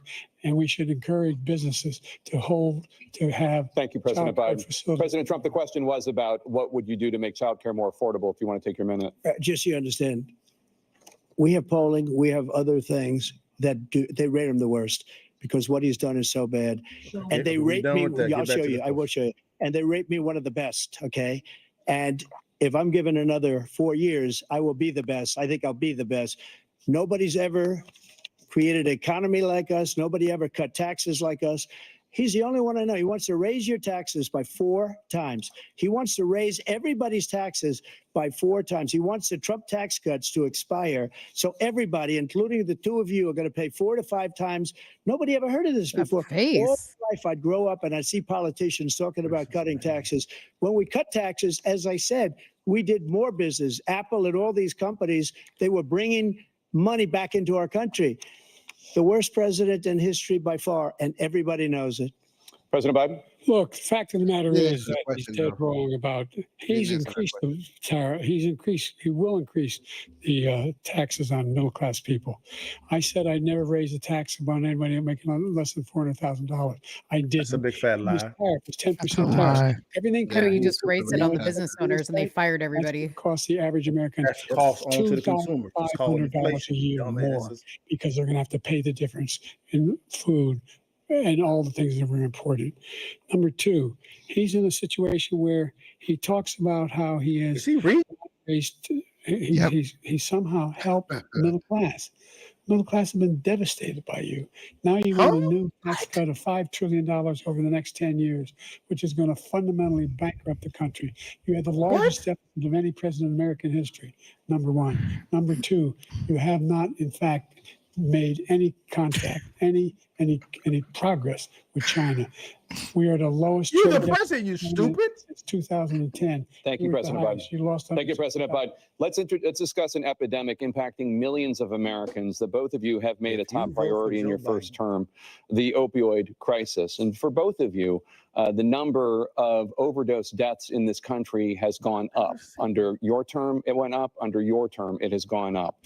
Former President Trump, despite the efforts that both of you have made, more than 100,000 Americans are dying from overdoses every year, primarily from fentanyl and other opioids. What will you do to help Americans right Close the now door. in the throes of addiction who are struggling to get the treatment they need? To finish up, we now have the largest deficit in the history of our country under this guy. We have the largest deficit with China. He gets paid by China. He's a Manchurian candidate. He gets money from China. So I think there's a Nobody free says that. deal with him, something. But do you notice he never took out the tariffs, because we bring in so much money with the tariffs that I imposed on China. He never took them away. He can't, because it's too much money. It's tremendous. And we saved our steel industries, and there was more to come, but he hasn't done that. But he hasn't cut the tariffs because he can't, because it's too much money. But he's got the largest deficit in the history of our country, and he's got the worst situation with China. China's going to own us if you keep allowing them to do what they're doing to us as a country. They are killing us as a country, Joe, and you can't let that happen. You're destroying our country. So, President Trump, you have 67 seconds left. The question was, what are you going to do to help Americans in the throes of addiction right now who are struggling to get the treatment they need? Jake, we were doing very well at addiction until the COVID came along. We had the 2.5, almost 3 years of like nobody's ever had before, any country in every way. And then we had to get tough. And it was the drugs pouring across the border it started to increase. We got great equipment. We bought the certain dog. That's the most incredible thing that you've ever seen, the way they can spot it. We did a lot. And we were getting very low numbers, very, very low numbers. Then he came along. The numbers, have you seen the numbers now? It's not only the 18 million people that I believe is even low, because the gotaways, they don't even talk about gotaways. But the numbers of the amount of drugs and human trafficking in women coming across our border, the worst thing I've ever seen, at numbers that nobody's ever seen under him, because the border's so bad. But the number of drugs coming across our border now is the largest we've ever had by far. President Trump, thank you. President Biden? Fentanyl and the byproducts of fentanyl went down for a while. And I wanted to make sure we use the machinery that can detect fentanyl, these big machines that roll over everything that comes across the border. And it costs a lot of money. That was part How's of that this working deal out for you? together. It's bipartisan deal. More fentanyl machines, more being able to detect drugs, more numbers of agents, more numbers of all the people at the border. And Oh my when we God. had that deal done, he called his Republican colleague said, don't do it. It's going to hurt me politically. No, he never argued it's not a good bill. It's a really good bill. We need those machines. We need those machines. And we're coming down very hard in every country in Asia in terms of precursors for fentanyl. And Mexico is working with us to make sure they don't have the technology to be able to put it together. That's what we have to do. We need those machines. Thank you, President Biden. President Trump, and again, the question is about Americans in the throes of addiction right now, struggling to get the treatment they need. Well, this does pertain to it. He ended Remain in Mexico. He ended catch and release. I made it catch and release in Mexico, not catch and release here. We had so many things that we had done, hard negotiations with Mexico, and I got it all for nothing. It's just like when you have a hostage. We always pay $6 billion for a hostage. Every time we say it's a hostage. Now we have a hostage, a Wall Street Journal reporter. I think a good guy. And he's over there because Putin is laughing at this guy, probably asking for billions of dollars for the reporter. I will have him out very quickly, as soon as I take office. Before I take office, I said by literally as soon as I win the election, I will have that reporter out. He should have had him out a long time ago, but Putin's probably asking for billions and billions of dollars because this guy pays it every time. We had 2 cases where he paid $6 billion for 5 people. I got 58 people out and I paid essentially nothing. Thank you, President Trump. Dana? Let's turn to concerns that voters have about each of you. President Biden, you would be 86 at the end of your second term. How do you address concerns about your capability to handle the toughest job in the world well into your 80s? Well, first of all, I spent half my career being criticized being the youngest person in politics. I was the second youngest person ever elected to the United States Senate, and now I'm the oldest. This guy's 3 years younger and a lot less competent. I think that this, look at the record, look at what I've done. Look, I've turned around the horrible situation he left me. As I said, 15 million new jobs, 800,000 manufacturing jobs, more investment in America, over billions of dollars in private investment in enterprises that we are growing. By the way, we brought off a lot of people. Well, the whole idea of computer chips. We used to have 40% of the market.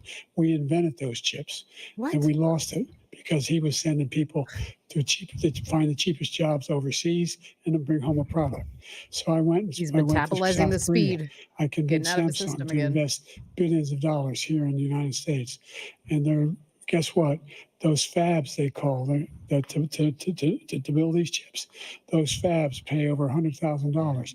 You don't need a college degree for them, and there's billions, about $40 billion already being invested and being built right now in the United States, creating significant jobs for Americans from all over the world. I have no clue he's talking President about. Biden, you have 40 seconds left. Would you like to add anything? Yeah, I would. The idea that somehow we are this failing. Why does he get to add something? I've heard a president talk like this before.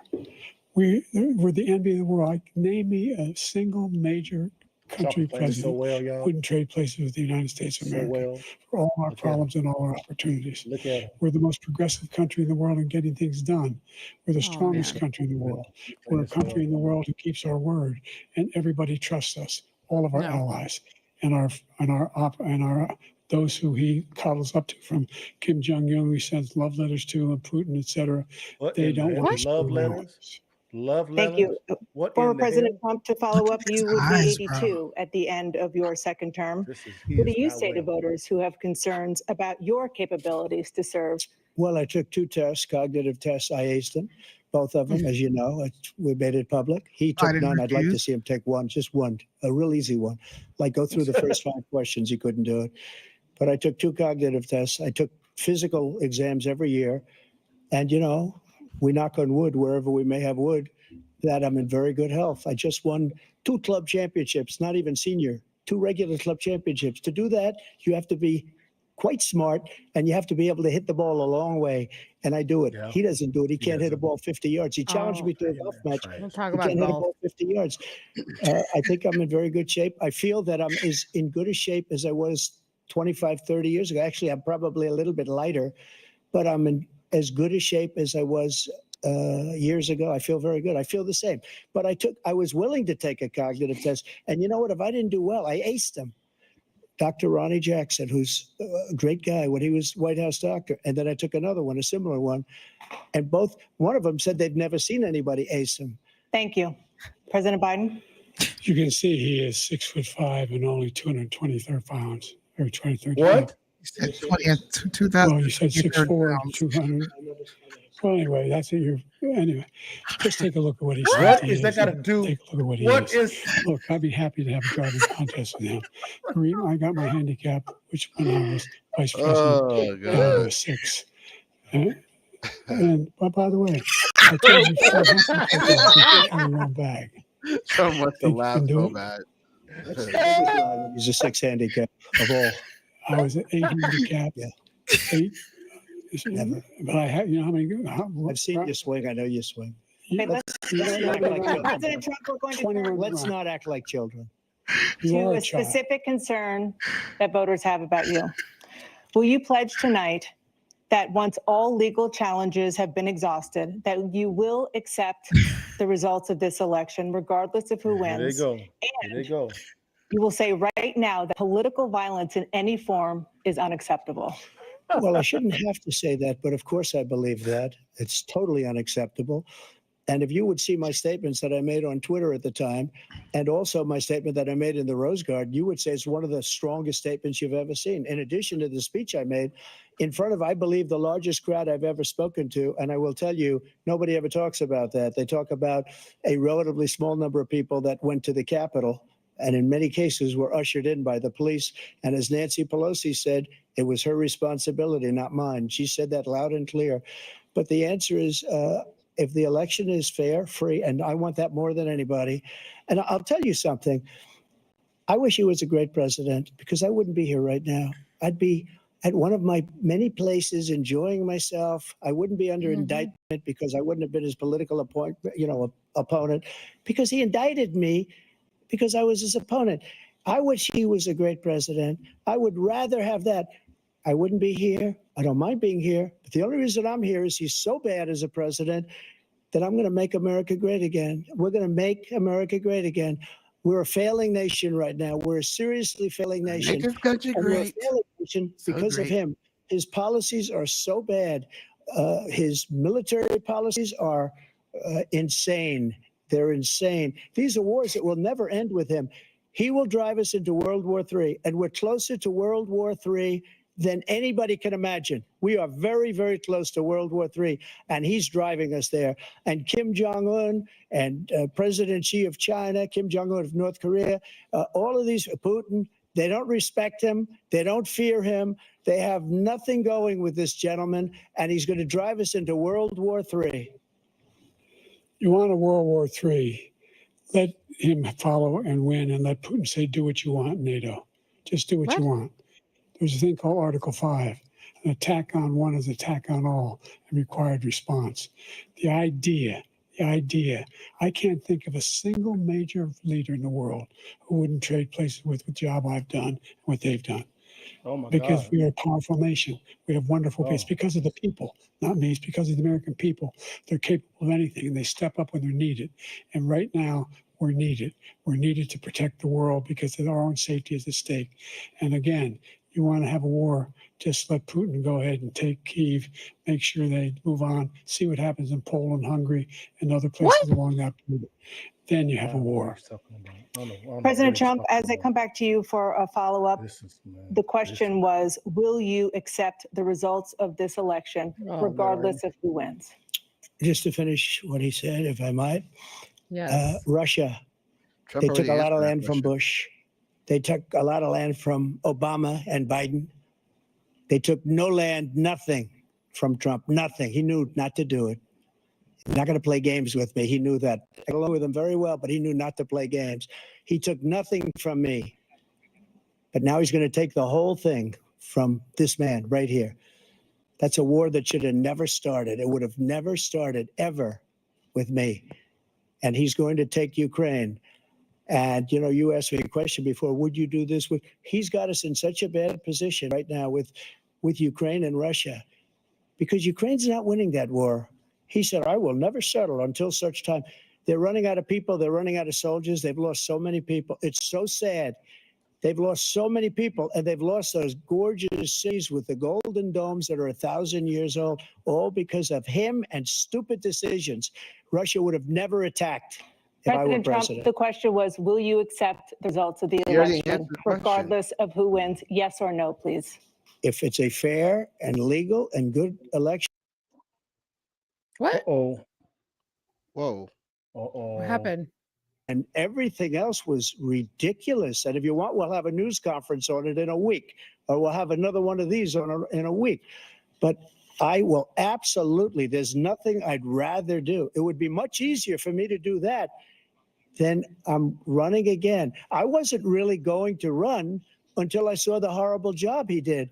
He's destroying our country. I would be very happy to be someplace else in a nice location someplace. And again, no indictments, no political opponent stuff, because it's the only way he thinks he can win. But unfortunately, it's driven up my numbers and driven them up to a very high level because the people understand it. Well, let's see what your numbers are when this election is over. Let's see. You're a Yeah, whiner. we'll see. All right. You lost the first time. You continued. You appealed and appealed to courts all across the country. Not one single court in America said any of your claims had any merit, state or local. None. But you continue to provoke this lie about somehow there's all this misrepresentation, all this stealing. There is no evidence of that at all. And I tell you what, I doubt whether you'll accept it because you're such a whiner. The idea, if you lose again, you accepting anything, you can't stand the loss. Something snapped in you when you lost the last time. We'll be right back with more from the CNN presidential debate, live from Georgia. This has been a bloodbath, everyone. Why are we talking about Michael Jackson? We'll take that down. Michael Jackson was a great guy, very great dancer. Don't go after Michael. Let's not go after Michael now. Come on now. Dancer, great music. He said, "Beat it." All right. All right, let's get to the commentary because we have limited time. Yeah. Go ahead, Liddell, So- since you didn't get to talk. Yeah, let's hear what Liddell has to say. Okay. If you are voting for Joe Biden after this bloodbath, guys, check your something. You may have COVID. He said you may have COVID. I mean, this is really bad. Like this is terrible. Trump has won every round, and I'm talking about this. Not barely. He has destroyed this man. Yep. This is bad. It's time to sub in Gavin Newsom, y'all. Yeah. Yep. But Where's the spicy surrogate? But he's not going to step aside, guys, because the most powerful person in DC is Hunter Biden. He ain't going nowhere at all. No, sir. And I mean, to be honest with you, real quick, if I was Democrats, I would let him lose. Yes. I would let him lose. I sure would. I was about to say the DNC has to be convening right now and going, yeah, we got to get somebody else in here. This ain't gonna work. They have to be really they're not dumb. They're not dumb because they're gonna say we're gonna go to jail for elder abuse at this point. I will say, I think you guys mentioned Trump, giving good answers. I think he's very stoic. Like, with Hillary, he was a lot more like fiery, jokey, whatever, but still honest. But he's very stoic. Like, he knows, like he was saying, like Sonia was saying earlier, he goes straight to the facts. He's not trying to do it like this, defense mode. He's playing offense. Like, he knows what to say, get the facts out there. He wants to win. Like, Trump is playing to win. Before you came on, Julius, Liddell called that exactly. Like, he said that was going to happen and he called it to the T. And I agree. He is very composed. I think this whole muting the mic thing should be carried on to future debates because I actually appreciate it. I mean, aside from the fact that when they unmute Biden, we don't know what he's saying, but It could be a slippery slope later on if they could change just like this. Media can change so fast with the narratives and whatnot. So, also I'm going to mention too about the moderation going on.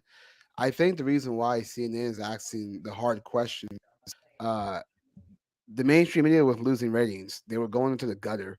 And so now they're trying to be moderate and kind of be on the side of the people versus giving out a certain narrative. But think that let's say Trump wins, I think it might change back to Trump said this and that spin again. We'll see, but I think now they're trying to be moderate to get those viewerships back. Yeah. They will lose a bit. Red pill. If you want to go 2016 Trump, that's going to lose. That is going to lose. You're trying to get the independents and the white women and the black women. You're trying to get them. They want to feel, again, the key word is feel, that you're in control. They don't care about facts, it's about feelings. Yeah. Please, y'all. Strategy. I like Trump's approach because the people who are watching are going to be like, wow, I'm actually listening to Trump versus just like he just saying crazy things. Agreed. Biden, you We're have 2 back, minutes. guys. Significant progress from the debacle that was left by President Trump in his last term. We find ourselves in a situation where, number one, we have to make sure that we have a fair tax system. I ask anyone out there in the audience or anyone out watching this debate, do you think the tax system is fair? The fact is that I said nobody even making under $400,000 had a single penny increase in their taxes and will not. And if I'm reelected, that'll be the case again. But this guy has increased your taxes because of the deficit. Number one, he's increased inflation because of the debacle he left after the way he handled the pandemic. And he finds himself in a position where he now wants to tax you more by putting a 10% tariff on everything that comes into the United States of America. What I did when, for example, he wants to get rid of the ability of Medicare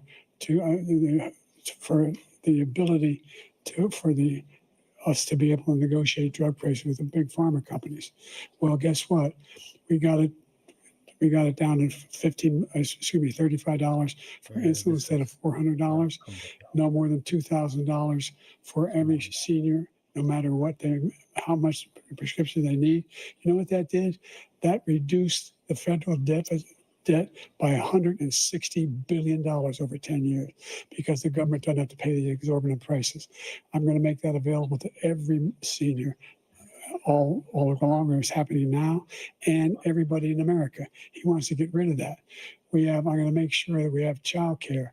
We're going to significantly increase the credits people have for child care. I'm going to make sure we do something about what we're doing on lead pipes and all the things that are causing health problems for people want to across the afford country. gas and We're going to groceries. continue to fight to bring down inflation and give people a break. Thank you, President Biden. President Trump, you now have 2 minutes for your closing statement. Like so many politicians, this man is just a complainer. He said, we want to do this, we want to do that, we want to get rid of this tax, that tax. But he doesn't do anything. All he does is make our country unsafe by allowing millions and millions of people to pour in. Our military doesn't respect him. We look like fools in Afghanistan. We didn't stop Israel. It was such a horrible thing that would have never happened. It should have never happened. Iran was broke. Anybody that did business with Iran, including China, they couldn't do business with the United States. They all passed. Iran was broke. They had no money for Hamas or Hezbollah, for terror, no money whatsoever. Again, Ukraine should have never happened. He talks about all this stuff, but he didn't do it. For 3.5 years, we're living in hell. We have the Palestinians and we have everybody else rioting all over the place. You talk about Charlottesville. This is 100 times Charlottesville, 1,000 times. The whole country is exploding because of you, because they don't respect you, and they have to respect their president, and they don't respect you throughout the world. What we did was incredible. We rebuilt the military. We got the largest tax cut in history, the largest regulation cut in history. The reason he's got jobs is because I cut the regulations that gave jobs, but he's putting a lot of those regulations back on. All of the things that we've done, nobody's never seen anything like, even from a medical standpoint, right to try, where we can try space-age materials instead of going to Asia or going to Europe and trying to get when you're terminally ill. Now you can go and you can get something. You sign a document. They've been trying to get it for 42 years. But you know what we did for the military was incredible choice for our soldiers, where our soldiers, instead of waiting for 3 months to see a doctor, can go out and get themselves fixed up and readied up and take care of themselves, and they're living. And that's why I had the highest approval rating in the history of the VA. So all of these things, we're in a failing nation, but it's not going to be failing anymore. We're going to make it great again. Thank you, former President Trump, President Biden. Stay with us because we have full analysis of this debate. Anderson Cooper and Aaron Burnett starts now on CNN. Oh man, here we go. So we've been watching the wrap up there of the debate. Former President Trump making his closing statement, wrapping up the first presidential debate hosted by CNN, with Mr. Trump facing off against President Biden. The two men debated for about an hour and 40 minutes or so and clashed repeatedly on the major topics of the day, including economy, abortion, immigration, childcare, Social Security, and of course, the key issue, the competence of both men, both one of the oldest presidents in history, if elected. The candidates also traded several personal attacks. We heard about golf scores, among other things. It was a very, very contentious debate. Let's bring in Meet the Press moderator, Kristen Welker, and in the debate spin room, senior Washington correspondent Hallie Jackson. And Kristen, let me begin with you. What are the headlines being written right now about this debate? Let's see these headlines. Well, Lester and Savannah, there's no way to sugarcoat this. This night got off to a tough start for President Biden. He delivered a performance that was at times halting. At times, he seemed to lose his train of thought. At times, he started to talk about one topic, for example, the economy, and then shifted to Afghanistan, which gave former President Trump an opening. And the topic of abortion, his strongest topic coming into tonight, he raised the issue of immigration, which gave former President Trump an opening. As the night progressed, he did begin to pick up steam. He had some really strong moments on the issues of what his administration, for example, has done for veterans.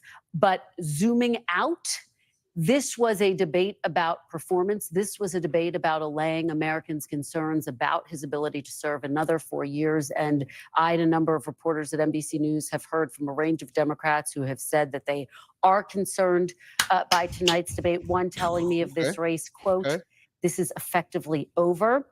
This person predicting, look, Democrats are still going to stand by Biden, despite the fact that you do have some Democrats tonight wondering if that will be the case moving forward. But there has been some tough language that people have been reaching out to offer in terms of the performance that they saw tonight from President Biden. It is also important to note, former President Trump unleashed a torrent at times of misinformation, some of which President Biden fact-checked, some of which went unanswered. Damn thing. You have to wonder if the format of this debate, the fact that the mics were muted, may have played a role in this. But again, a slow start to this debate for President Biden. He did pick up steam. We'll have to see how people play it. Let's go to Hallie Jackson, who's in the spin room down in Atlanta. And I mean, here's a race that in some ways was essentially tied, perhaps, Donald Trump in the most of the national polls and swing state polls going into it had a lead in most of them. The Biden campaign wanted and needed a compelling performance from their candidate. Did they get it? If a voter, Savannah, was tuning in, looking to see about concerns being alleviated about President Biden's age or strength or capability for office, it is not at all clear that that is what they got from this performance by President Biden tonight, which was shaky. It was a shaky start, wooden at times, meandering at times. I will tell you that in about the back half of the debate, maybe the latter third of the debate, I heard from a Democratic lawmaker, a member of Congress who has been a strong supporter of President Biden's, who suggested the possibility, Savannah, of perhaps an open convention or replacing President Biden on the ticket. I will tell you, it is all but potentially impossible for that to actually happen. But the fact that that is even being raised, the fact that that is even a shadow now hanging over the debate performance for President Biden is at minimum a headache for the Biden campaign moving into the next stretch of this campaign ahead of the Republican convention in the next couple of weeks. And at worst, potentially something that will dog them now for months, given what we have seen from voters in polling consistently, which is, yes, concern about President Biden's age. Now, all of that said, I'm in the spin room, and they call it the spin room for a reason, Savannah. It is because you have surrogates here for both campaigns. And of course, the Biden campaign out here trying to make the case that their candidates did well. And I will tell you what some of the early spin is now from Team Biden, suggesting that former President Trump's answer, for example, on January 6th, was not a good one, that people are turned off by his insults, by his attacks on President Biden here. But remember the sort of social economy that we're in right now, Savannah and Lester. This idea that these sort of clippable, shareable moments are what people tend to see. If they're not watching tonight, then perhaps the next day or the day after. And there are some moments here that the Biden campaign is going to find tough to swallow based on the president's performance tonight. Yeah. Well, speaking of the spin room and surrogates, we want to do that right now and go to Biden campaign national co-chair, former Mayor Mitch Landrieu. And Mr. Mayor, let's just put a fine point on it. Was this the commanding performance from your candidate you hope to see? Well, I thought it was a really bare knuckles brawl. I think they're right. The president started off slow, but then he came back. But the most compelling thing about tonight that you were right about more than you're right about anything else is that when Donald Trump was speaking, he was lying. And the fact that there was no fact checking is All right. There we go. Who was untethered from the truth. He doubled down on the fact that January 6th really wasn't a big deal. He doubled down on the fact that he thought those folks were patriots. Well, you know what? While they're spinning narratives, I think it's only right for us to show specific facts that Donald Trump didn't incite an insurrection. In fact, here's the video of him telling people to go home after things happen. January 6th, the election. We had an election that was stolen from us. It was a landslide election, and everyone knows it, especially the other side. But you have to go home now. We have to have peace. We have to have law and order. We have to respect our great people in law and order. We don't want anybody hurt. It's a very tough period of time.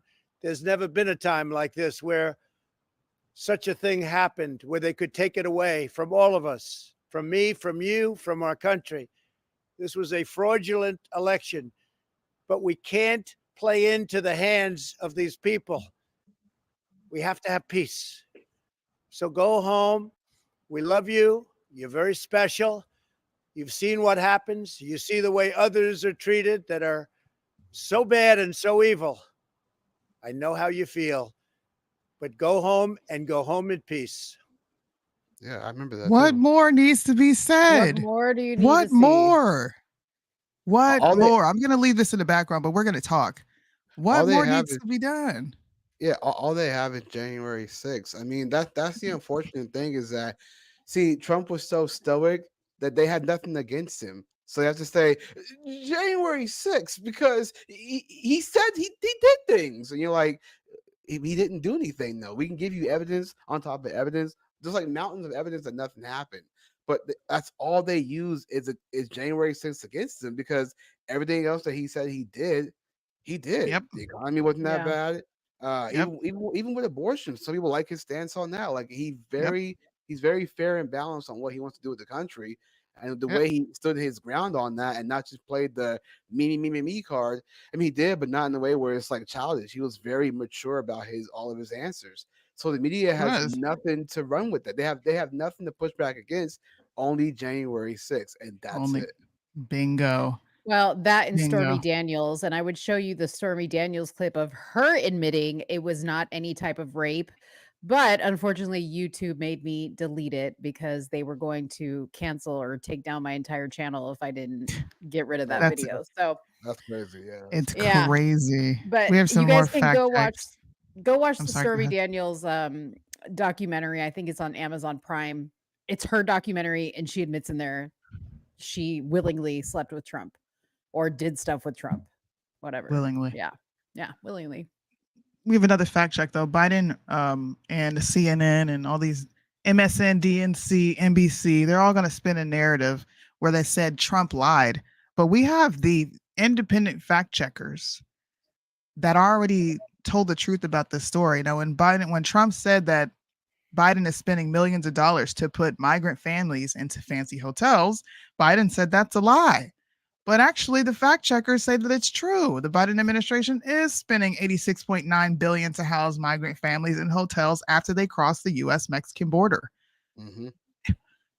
Look, I sent this to someone who's like very apolitical, doesn't really participate, and I'm like, hey, just watch this. He himself said, yo, I'm fact checking as I'm watching this, and Biden is getting his ass tore out the frame. Mm-hmm. This is an apolitical person. So Trump being stoic worked in his benefit because you know what? All they can do is talk about January 6th. What's that going to force people to do? Go look into January 6th. You might even have people tuning into more independent journalists that are telling you what actually happened on January 6th. Nancy Pelosi shot herself in the foot. She claimed responsibility for January 6th. Matter of fact, you can even go on Twitter and just type in keyword January 6th. You get a gang of videos of people talking about the same thing. Nancy Pelosi, all the videos that, whether you like Mike Johnson or not, they show all the videos from what happened. It's all out there. So it's not like people can't find this. Yeah. Also, another fact check, and this was brought up during the show. Biden was quoted saying, "But the Border Patrol endorses me, endorsed my position." Didn't In happen. addition to that, we found ourselves in a situation. The Border Patrol live tweeted and said, "quote To be clear, we never have and never will endorse Biden." Yep. Go look at the Border Patrol page. It's right there. Go That's check it out convenient. here. I'm Yeah. gonna pull it up for y'all. 'Cause as soon as I seen it, you know Pull what I that thing did? up. Pull that Clip. thing up. Look, what does it say? To be clear, we never have and never will endorse Biden. You want it to say, talk what it say? about Oh, people there we go. lying? CNN is full of shit, man. Mhm. If you can't see, and I'm talking about the right and the left, I'm not just hyper focusing on the left. These news organizations are not worth shit. You need to go do your own research, go look into these things, and maybe tap in with the people that they're saying are endorsing them. Now, aren't you so happy for social media? You know, people hate social media, but I'm actually very happy that we have access to these companies so we get to hear what they really think. Correct. Shout out to the Border Patrol for sticking on Twitter. There you go, Border Patrol. Do your thug this. Yeah. Oh, sorry. Sudi, so we discussed a conspiracy theory at the beginning of the show. Does Biden have a earpiece in? And thank you to social media. They're picking up on this little. Ooh, run it back, run it back, run it back. What are you talking about? I don't see that. He's messing with his ear right here. Sounds like he's trying to listen too. Yeah, he did. He did a lot of this endless staring. I mean, obviously you can't see anything, but I said it's probably something very tiny. You know, he's messing with his ear because it's irritating him, and he's paying attention. They're like, Joe, focus. We'll give you your treats after the commercial break. Okay. So Obama. Oh, Joe, wake up. Wake up, Joe. Joe, I'm gonna do you like I did that paddleboarder if you don't get this right. Oh my gosh. Another egregious claim that Biden made was that this is what he said verbatim. Biden says that he's the only president of the 20th century who has had no American troops dead since he's been president. And I think that he's forgot about the 13 service members that were killed in that attack in Kabul during this catastrophic, most disgusting pullout. What are you talking about? Why is CNN not hyper focusing on the fact that he just straight lied? You just told a lie. Yeah. Man, bro, if I hear any liberal, no matter what platform, Mitch, saying that, man, I'm still voting for Joe after this performance, y'all. Yeah, man. Like, this is bad. Let me ask you this question for the serious-minded people. Would you be okay with Joe making decisions based on your stock market portfolio? Hell no. How about your real estate portfolio? I wouldn't even let him pick my socks. Mutual funds? but you're okay with him making the decisions to run the damn country. What is this? Right. This is come on, y'all. We got call a spade a spade. This man can't run no damn country. What is this, man? Stop playing this game. And this is elder abuse. Dr. Jill, Elder abuse. Baby, we love you, baby girl. No problem. It's time. Let it go. Let it go. Come on, y'all. Man, do the Let it go. Let it go. Man, this is ridiculous, bro. This guy can't run no damn country. Let's stop this. This is not. Now I see why his schedule. He has one damn meeting a damn day. One. But that's for Adele, 3 days. Adele, you gotta understand. I was actually doing great for the country. I was on everything. Everything This Trump man, said was a thing lied. we gotta have a serious conversation. This is,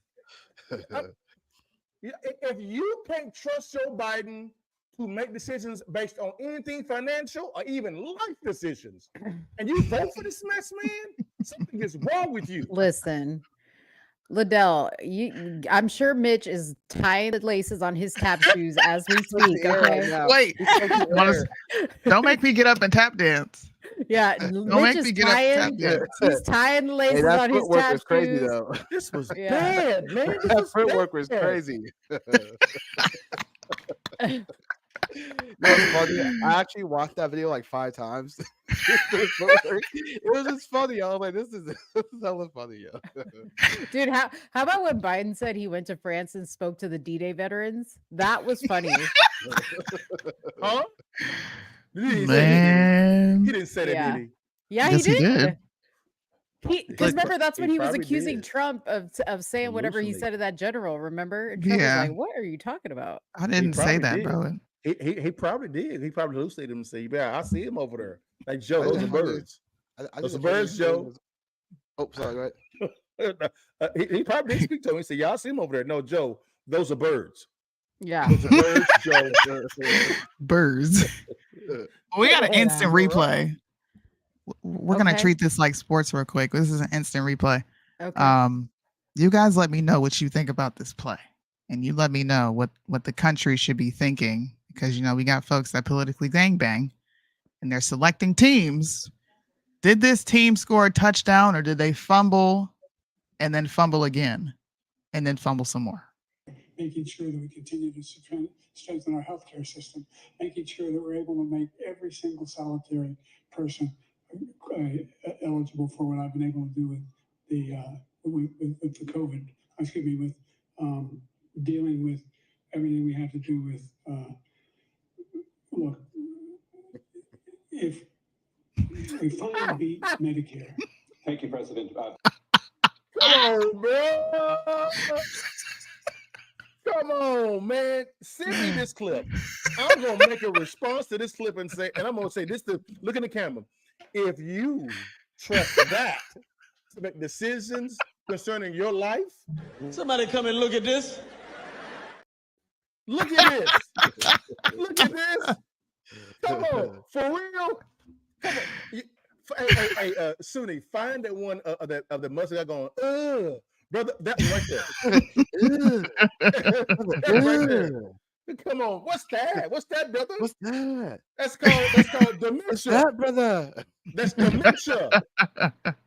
Stop it, man. We gotta stop this. Man, Yeah. Come on, bro. was this Oh, everything man. you guys imagined? It really was. This was everything I imagined. I'm gonna be honest. I didn't expect Yeah. Trump to come out and like 2016 Trump. I think anybody expecting that? Come on now, let's be Listen, realistic. Come on, Trump. What I thought was Good going to Trump. happen was I thought that it was going to be the media kind of giving Biden all the soft questions and kind of treating Yeah. Trump like you're gonna do this, you're gonna do that, you're gonna do this, and Trump like they backed Trump into a corner. That's what I thought was going to Yeah. happen. But I think they did ask pretty fair questions, much as we don't like the media. They asked pretty Yeah. fair questions on both sides, and Yeah. like I said, Trump came with the facts. I mean, he came with what he did, his accomplishments. Like he basically did the compare and contrast the entire time. And so, and all Biden had was just, you're a Man. liar, you're a liar. Man. He really Yeah. had nothing. Like, if you notice, Biden, he says he did things, but there's always contradictions to the things he did. Like, for example, they said that he had like low black unemployment, but then yet there are still black people affected by his economy. Yep. So there's always Yeah. a contrast to his so-called accomplishments. Whereas Mhm. Trump says, I did this, and this. That's why the media Victory. can't really push back against it. All they have is Stormy Daniels, January Yep. 6th, maybe Exactly. abortion. Like, that's it. I Yeah. mean, I think this was light work for Trump. I mean, I don't even think Trump broke a sweat during this debate. Not This at all. was- Not at This all. He was did this it. was this was like a regular day for Trump. Okay, he was like, I didn't even have to prepare. He's like, I could have had a V8. Hey, Trump, They baby. do. I got one line for you, baby. Dang. No, you should do. You should have Trump speaking, but then on the bottom half have Sunni's footwork. That would be epic. Every time like Biden talks, it's just like point to Trump, and it's like top half, the bottom half a little footwork. Yeah. With Kendrick's instrumental, they not like us. They not like us. I mean, whoever was in charge of preparing Biden, juicing Biden, they're getting their pink slip as we speak. Okay. Yo. I want y'all to see the ineptitude of this preparation. 16 people, 7 days, 3 times a day, 90-day debating, and you got that shit. Yeah. And if you're okay with that type of preparation, you deserve calamity and being broke. Pay higher taxes, high on everything. I don't hear no complaining, nothing, because it's showing you dumbassness, and you're cool with dumbassness. It's all good. Yeah. So be a dumbass. Yep. Oh, can I bring up something real quick? Sure. Someone in the comments earlier said when they try to bring up the Stormy Daniels thing, Trump should have said, "Oh, you took a shower with Ashley Biden." I'm glad Trump didn't go that route, because that would have made him look childish. Like he just well, you did this. Nuh-uh. Like I'm glad he didn't do that, because by him doing that, he's falling for that trap to look immature versus to be mature about what he wants to convey to the American people. Yeah. He addressed it. I think he said, "I did not have sex with a porn star." That's what he said. He addressed it. I have sex with that porn star. Never did it. Never happened. Which they didn't have sex. She even said that. She said he came out like, was flirty with her, and she was just like, whatever. I don't know. I mean, yeah, he handled that really well. I'm glad he didn't go any further with that. Well, here's another fact check. Biden said that inflation did not happen under his presidency. I know you guys remember that. This is very early on in the debate. Oh my. 3 of his biggest spending plans are worth $6 trillion. Okay. We are still sending billions upon billions to foreign countries to fund war. Okay. So let's. You're right, Sunni. Facts and data is what you just spit. Let's go a little deeper. Can we do that? Grab a cup of coffee, all right, and get your whiteboard out. When Trump left office, was it January 2021? Am I right? Yeah. Make sure I got my dates right. 2021. Biden walked in at a 1.4. I think it's 1.4 inflation rate, right? 1.4. Now watch this, y'all. Again, I love facts and data. What actually passed in 2022? Was it the Inflation Production Act? Or was it that CHIP Act garbage? One of the two. And what happened was when one of those bills passed, right? What happened 2-3 months after that? 9% inflationary rate. 9%. So last time I checked, Trump left in 2021, and in the 6, 7, 8, 9% happened in 2022. Yes. Who president then? Biden. That's facts. Date numbers. I know some of y'all you're allergic to numbers and data. It's gonna be okay. It's gonna be all right. It's gonna be good. Another funny fact check. I'm sorry. Go ahead, Julius. They just keep coming. Go ahead. Another funny fact check was Biden saying that he is the second youngest person in U.S. history of Congress to be elected, and he's not. All right. Maxwell Frost of Florida, who's a Democrat on your own team, is 25 years old, and he was elected. Before then, the youngest person was Madison Cawthorn, both at the age of 25. Joe Biden got elected when he was 30. Dang. Where is his name? Like, who told him to say these things? Or did this just naturally come to him? This is what I'm starting to wonder. Just naturally came to him. He said, I'm gonna make that. I'm gonna make it up. It's gonna be me. I'm gonna make it up. 30 years old. So is the second youngest. How long till the 25th Amendment is enacted? What do you think? How long? Yeah. It never will. Again, they're I'm not. trying to tell y'all, no, sir. Yeah, You they're don't not think going so? to enact the 25th Amendment. Hell, No. hell. I think that would show that would show weakness because Democrats are in solidarity and lockstep with everything. Wait. They're not going to do that. That would show weakness. on their front. Tonight Yeah, didn't if you show weakness. sure the economy should show that they're weak, right? Joe Biden's performance tonight should show that they're weak because they're willing to Yeah. put up a brain dead president. But Yeah. them not being in unison, that is their trademark. Mm. They're in unison with everything. And I think if Yes, they sir. openly come out against him, you can have comments to say, hey, I'm concerned. He's getting old. I'm concerned. That's Yeah. different. But if you were to come out and say, absolutely not, 25th Amendment, let's go. I think that would really shake some shit up and people would begin to question a lot of things. So I don't see Democrats using the 25th Amendment. I see Democrats using the excuse of him being ill for him to not be a viable candidate. That wouldn't fall, but doesn't that fall under the 25th Amendment? No. It That's just is. mental. It did. Mental. That's Oh, mental. I thought it was mental and health related.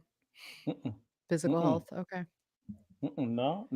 The Democrats are not going to do anything that's going to wound them politically, because that's their ultimate authority. So if they want to maintain a certain projection, they're the wisest thing is for him to lose. Mm-hmm. They should lose, and they raised all this money. They can begin to fund their shock troops, which is what they do, cause more chaos. Again, more money flows into the CNNs and the MSNBCs and the ABCs and the NBC, all that stuff.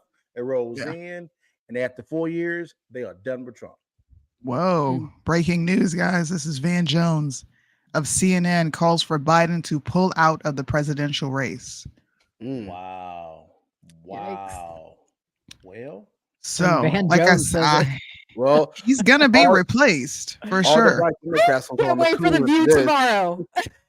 You can't wait for the View? You know what? You Oh. got to grab those clips because I can't watch that cannot shit. wait. I cannot wait. I hate the View, man. Yeah. They're so bad, man. They give the best material though. They suck so Yeah. bad. Worst show, best material. Yeah, Ever, man. They are so bad, man. Well, I mean, Just laughable. not to state the obvious, but they're all controlled. They have to spin to get people to think that somehow Joe Biden didn't do so bad. Like, not people said Trump's not that bad. They're trying to convince people that Biden's not that bad. He was horrible. Biden was incoherent. Biden would get lost in what he was talking about. I thought He he would was sick take at one point. jabs. He body shamed Trump. I screen recorded that and posted it. Why are you body shaming? What are you doing? Oh, what I was gonna say was that you guys are coming with the facts. I mean, if you guys want to, you guys should clip that and put those facts online to your pages so people can see, like, Biden said this, but you guys fact checked it, like a compare it. You know what I mean? That way people can know. Because CNN might say, well, yeah, Biden said this. However, but then you guys can counter that and be like, well, actually, he said this, but check this out. He actually really Kind did of like lie. this right here, right? Where Joe Biden says, I never disrespected the troops when he was on stage. Now, by the way, this video cannot be found on the internet. Just want you guys to know this. But it can be found on Twitter. You can probably find it on Twitter. He said, clap, you stupid bastards. He did say that. Now, Yes, he the did. fact checkers say that this is half true. This is how they spin a narrative. Biden made the comment, but appeared, this is conjecture, but appeared to be trying to make a joke. You're calling them stupid bastards and it's a joke. But if Trump says losers and pathetic, it's a serious thing. Yeah. Even though Trump didn't say it and 19 people have corroborated the story that he didn't say it, we have him on video saying, clap, you stupid bastards. And it's a joke. Yeah. Ha ha ha. Yeah, I remember when USA Today actually did fact check Trump not saying that. Like, you know how USA Today, they tell you what the claim was. Yeah. And you read the actual verdict. There is no video. There's no video evidence that Trump ever said that. And then supposedly the guy he fired, or his general, was trying to say he did say it. In my opinion, at that time, I think he just didn't like Trump and then just made it up for the sake of making it up. because there was no evidence whatsoever. But Biden literally said, "Well, clap for that, you stupid bastards!" And He really did. hey, it's a I was joke. just Oh, ha ha kidding. he. I was kidding. It was a joke. Biden also lied when he said he would never make such disgusting comments about Americans. When he said that people like Mo, people like in the comment section here, any MAGA Republican or anybody they deem a MAGA Republican is a threat to the very foundations of America. The DHS has put out several bulletins to label these people domestic terrorists. In fact, people in our own Congress have labeled them domestic terrorists, one of them being Ted Cruz. He came out and said that like an idiot. Democrats do nothing but call them deplorables, domestic terrorists, and we need to put them in re-education camps. What are you talking about? This is, look, I pulled every single one of these fact checks up in less than 2 seconds. It takes that long for you to go see if he actually said what he said and if what he's saying is true. Joe Biden lied throughout the entire, I'm not even kidding you. If he were to tell the truth, I would say it. He lied throughout this entire debate. There was not one factual thing that this guy said. Man, even libs of TikTok are going after him. He's horrible. Oh my God. I'm just looking at his name is trending, but like nobody, I can't find one person saying something positive about him. Yeah. There's nothing positive to say. Joe Biden was talking like mumbles from Dick Tracy. I don't know. Yeah. That's why Trump was like, I didn't catch what he said. I didn't hear him. Didn't hear what he said. He sounded incoherent. Very incoherent. He's like, I don't even know what he said. I can't even understand him. And then libs of TikToks, they have a clip here, but they said Biden claims his son died in Iraq, and they said his son he died didn't. of cancer years after finishing his service. Yes, that's why Liddell said, "Here we go, here we go." Wow. Oh, He man, I lies. didn't catch that. And watch, Mitch. Wait till Mitch gets online and say all presidents lie. I'm gonna put me tap dancing on everybody. Anybody who sits and lies and you trying to run an interference for Joe Biden, I'm just gonna put my feet in the equation. If I'm live, the camera's going down to the ground and I'm going to dance while you're tap dancing. Hey, People are lying. Speaking of which, while we have still 193 people watching, first of all, thank you guys so much. I wanted to say thank you earlier when we had more people on, but thank you guys so much for watching. We're going to actually be back tomorrow. So once all the dust has settled and all the memes have come out and all the extra, little tidbits of everything has come out, we're going to have a show tomorrow. We have our normal shows on Friday, and we'll be talking about this more, kind of wrapping up our thoughts on the debate and talking about our normal crazy stuff that we always talk about as well. Real quick, shout out to Andy Signor, that tweet right there. I watch Andy Signor. He's a little moderate, kind of on the liberal side, but even he can see that. Obviously, I'm not saying that like Trump's the guy, but even he can see that Trump clearly was pretty decent tonight. Like Trump's not that bad to these people now. Like all the people that hated him before, now he's not that bad. Yep. That's why you got Amber Rose supporting him. Like you got people like that who are now like, oh well, hey, because they all didn't like him. Yeah, they clowned this man on Twitter. They're clowning him. Like, the amount of memes. He looked like that the entire night. So he said, "Go in the towel." Somebody said, "What in the blue hell is this?" I honestly did not expect President Joe Biden to be this massively disastrous. If this was a boxing match, they would have stopped the fight by now. He looks and sounds every bit of 81-year-old. Disastrous. Yeah. Disastrous. Yeah, you know what? I'm glad Trump accepted the terms. Thank you for accepting the terms, because you still beat the shit out of this man with no one there, with being moderated, muted, okay? Not allowed to respond to certain things while they let Biden respond to certain things, and you won. I'm still not voting for him because he's extremely pro-faggot, and it's just not going down for me. He's pro-abortion. I don't rock with that. But if you ask me who I'm going to be telling Americans to vote for, you need to go vote for Donald Trump. This is your best option. If you Thank you, don't want this Suni. country to go down the drain, and you want to have some money in your pockets, and you want gas to go back down to $1.97 because that's what it was at its lowest, and you want to Yeah. be able to afford groceries, you better take your ass to the voting booth and vote like a man. Yeah. That needs to be the ongoing trending hashtag at this point on. Don't Yeah. go and vote like a woman. Go vote like a man and vote for your family's best interests and yours. Yeah. Listen, I'm going to say this. Leave feelings at the house. Yes. I'm going to say this. Mira, papi, you did so good. Okay. I'm so proud of you. Wow. I'm so proud of you. I am so proud of you, baby. You did so good. You kept your composure. Okay. All right. You kept it together. tell This your was husband. old. This was old Trump. Okay. And tell I your was happy to see it. I'm a- I put this MAGA hat back on my head because I'm proud. Okay. I'm proud to be voting for you. It has never wavered. It has never wavered, but it ain't wavering now. Okay. It ain't wavering. And I don't care if Amber Rose has a MAGA hat on. I'm interested in the people who aren't famous that I'm looking at online going, yeah, you know what? It's about time for me to change my vote. Look at these old men fighting. I know. Look at this. I wanted to point out somebody in the comments. This guy LL Lewis said nobody win this. To be honest, I mean, to be He's being objective. contrarian.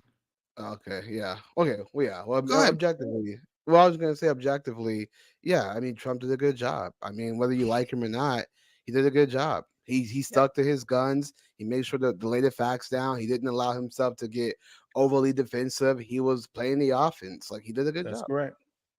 Yep. That's correct, man. Hey, it's okay to give Trump some credit, y'all. It's all right. Yes. It's all Yeah, right. man. And We'll and sort it it out. Trump's team, please let him know he did good. And if you got money to donate to Trump, and that's what you normally do, let the donations show Trump that he did good tonight. Okay, keep it on that Hey, level, buddy. Can I just say this last little thing too? I have my disagreements with Trump. I do, and things I don't like, but I'm not going to get into all that. But I will say that when I do see him, be super chill, like for example, that video with him and Logan Paul, like to be honest, that's a wholesome video. Whether you like Yeah. Logan Paul or like That was a Trump or great not, interview. it was cool. Like the way he him and did the whole the face off thing, like laughing, like that's like watching the father with his son. Yeah. You don't see Biden do that. And that's one thing I can appreciate about Trump. He has a lot of personality. Whether I disagree with him or not, he has personality. Like he brings his A game, even though in his age now, he's not declining the way Joe Biden is. Like Joe Biden is just done. Stick a fork in him. He's done. But with Trump, he gives that father-like personality, which is why I think people really like him. So Yep. Suni, we're gonna have to show these. We're gonna have to have a meme, a little meme slot, because I know by tomorrow, man, the memers That's are what gonna you be guys hard at should work do. all night. You guys should do a whole live stream with just memes of Trump. Lord. Look at this. The rest of the world watching the U.S.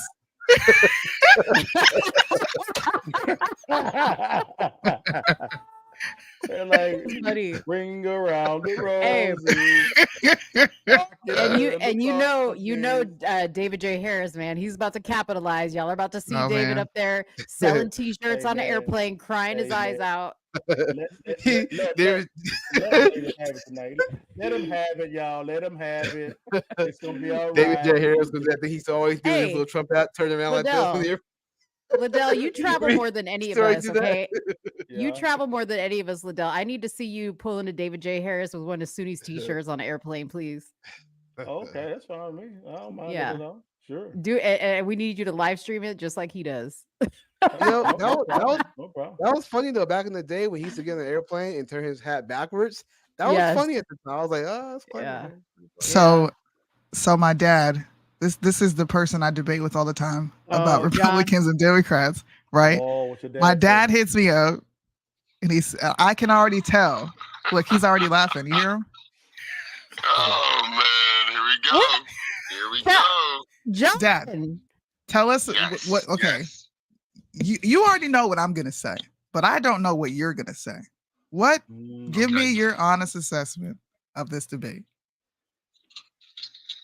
I think it's a joke. One, I think is a shit show in United States has now become full reality TV. Pretty much. I think neither one of these candidates are suitable to run our country. Huh? And if I were to take one over the other, it's going to be from a moral point of view, not And which from a one's that gonna selfish be? point of view. Because most people like Trump because of what he can do for them financially. Okay. Most Yeah. people.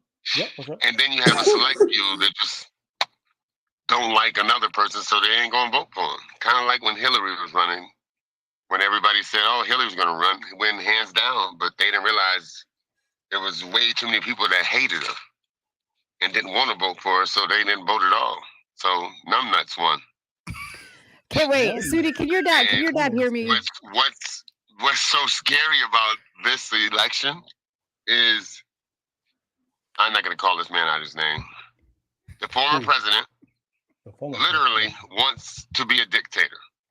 Oh my Wants to sit God. on that Come on throne now. for the Where's rest of his life until he dies.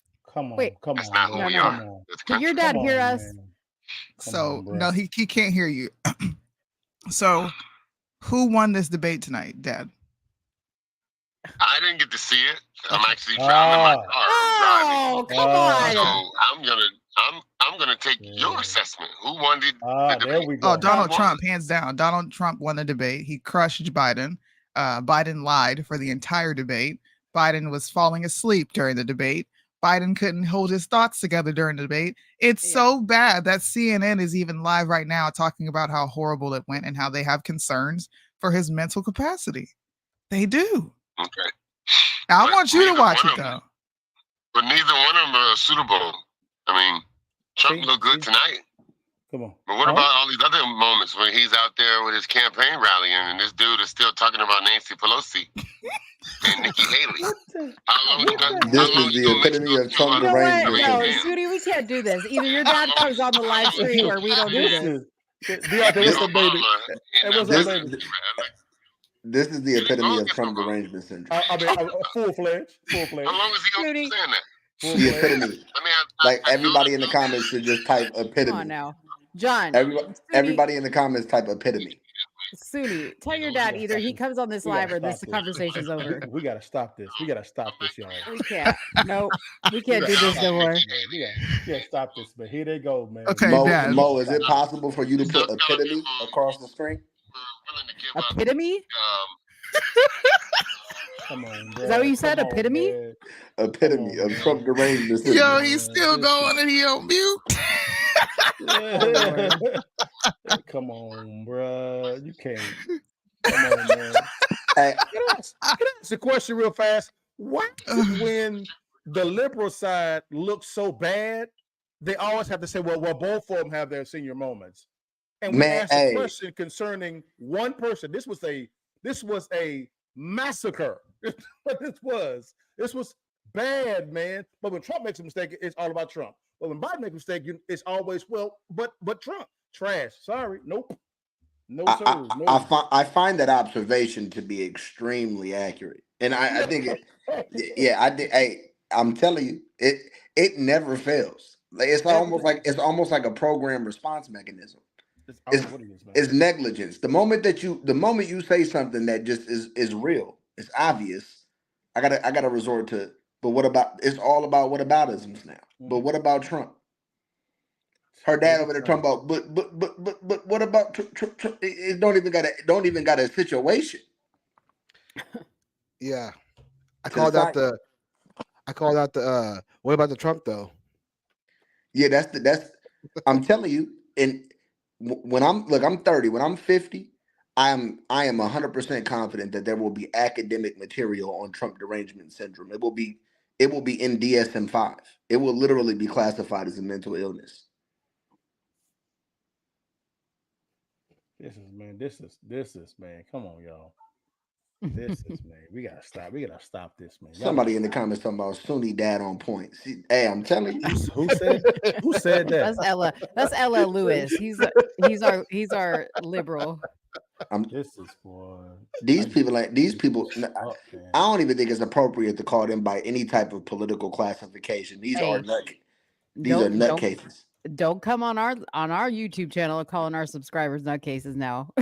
No, I'm a guest. I thought you was a free speech absolutist. I'm a free speech absolutist. No, we are. I'm just joking. No, you can say what you want. But we let Lewis, everybody you are a peanut case, sir. something is wrong with you. Yeah. You're not well. You're not well. You're not well. Dang, Suni. Your dad didn't even watch the debate, and he's No, having all a boy that. like me was able to do something like this. still Like, come talking? on, dude. Most Oh, African Lord. Americans My don't nigga grow up in a still silver spoon situation. My dude still talking, man. That's why you About were a able to bunch do of what you did. About a bunch of nothing. Still talking. He still talking. Wait, is that What? your dad still going In on? the NBA. Yes. No. But did it happen because of who his dad is? 100%. He needs Tootie some ain't milk. said nothing for 6-7 minutes. She been He quiet. needs some milk. He needs some milk. All right. Hey, tell him he needs to breathe in between sentences. He needs some milk. He needs to take a break. Just tell him to pause. Would you be okay with a candidate that wasn't a part of either one of these families that you say practice nepotism?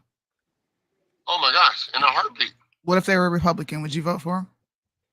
Yeah, and like I said, if they speak into where they're gonna help everybody and not just the top, sure, any one of them.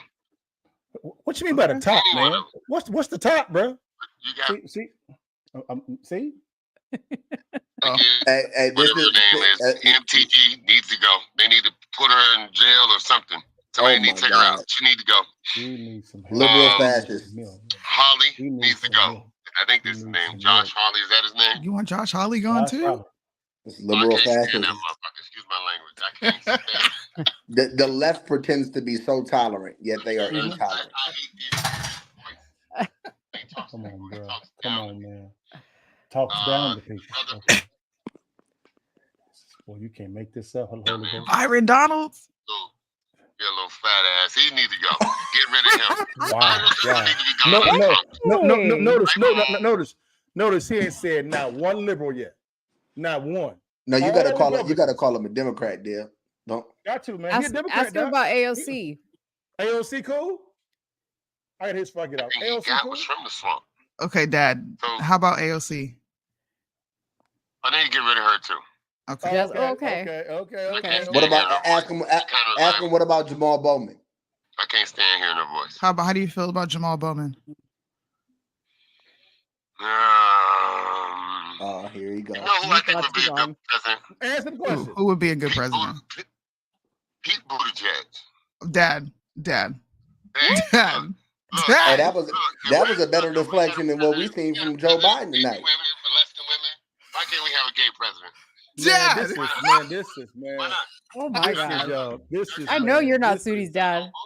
We need a paternity test. Oh no, that's her father. I feel like that meme when he's like, I'm out. I'm praying for your daddy tonight. Sorry, this is. Yeah. Everybody this is say a bad, prayer. man. Ask about Hakeem Jeffries. Somebody should get in. Somebody should just pick him up. Okay, I got one more question, Dad. One more question, and I gotta go back to the stream. How about Hakeem Jeffries?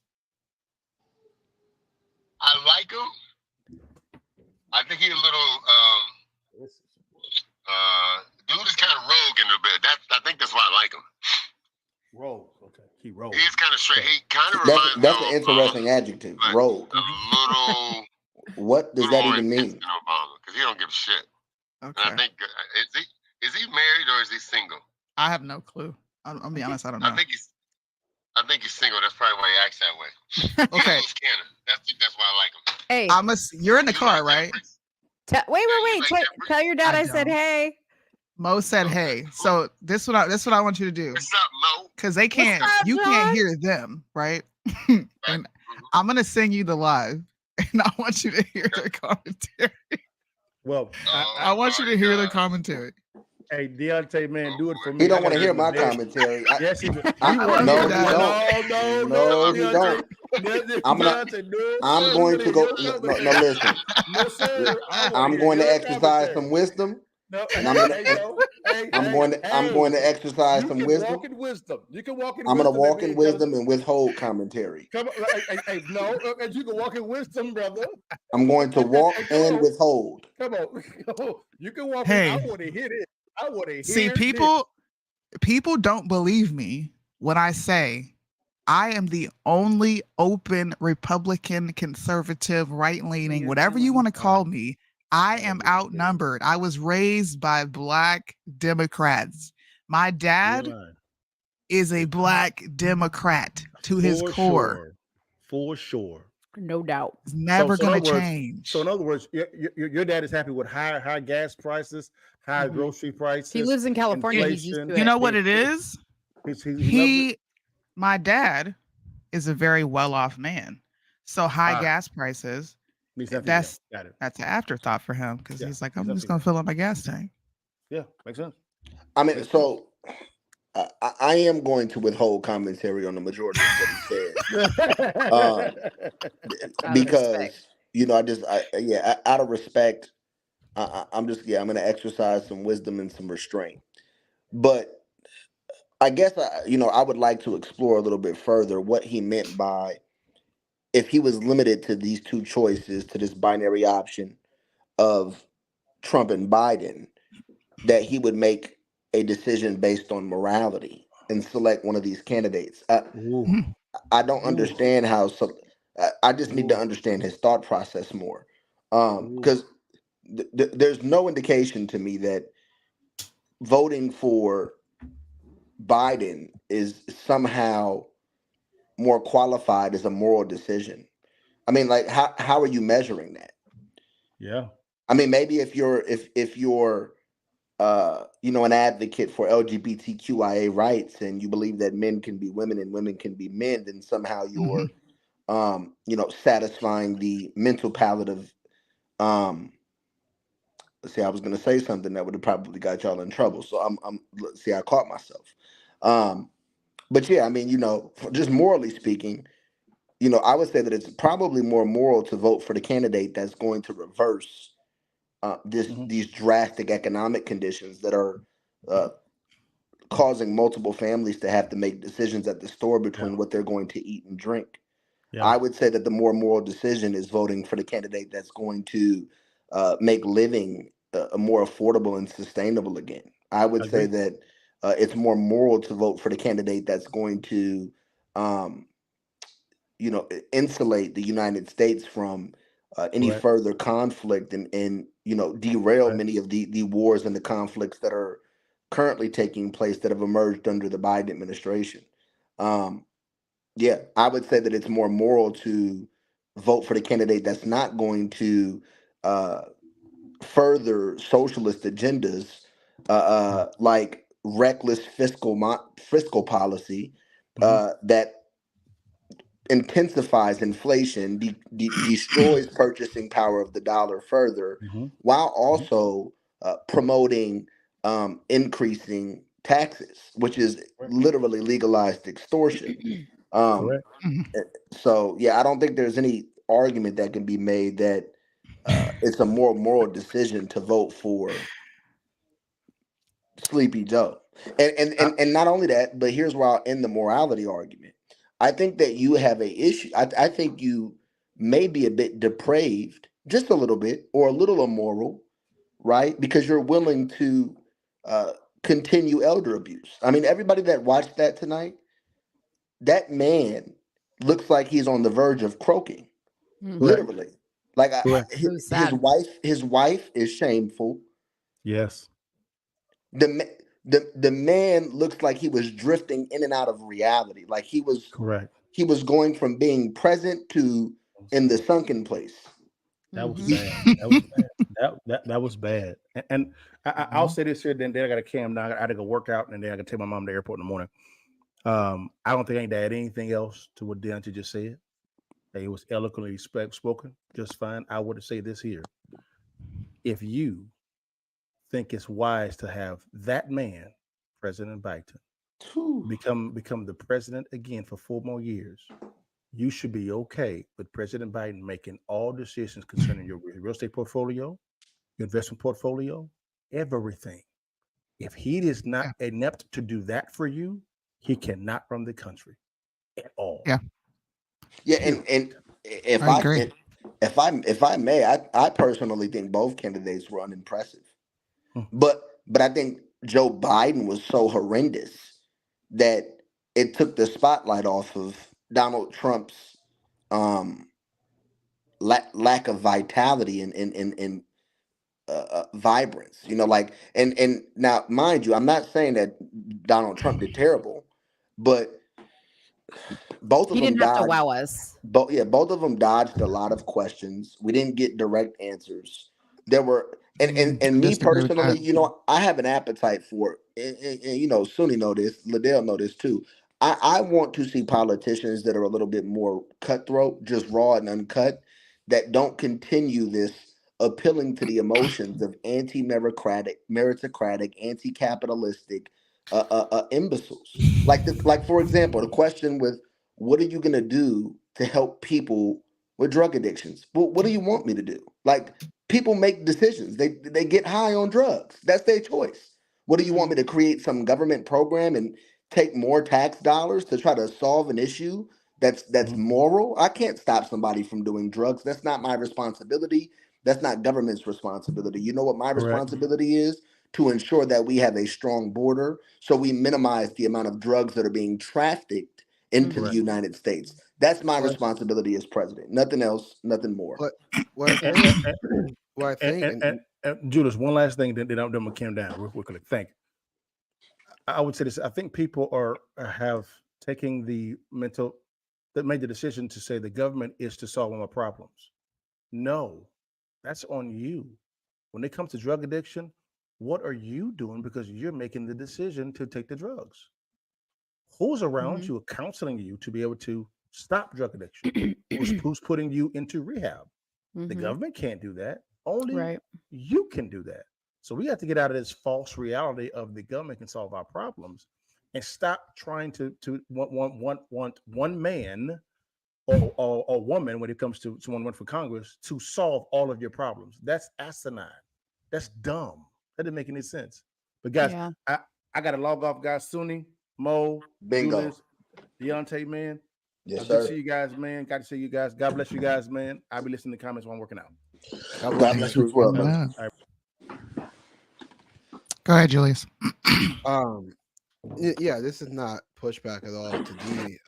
Just saying that you're correct. I agree. I do wish that there was a little more cutthroat in saying, like, you know, what am I supposed to do? People make choices.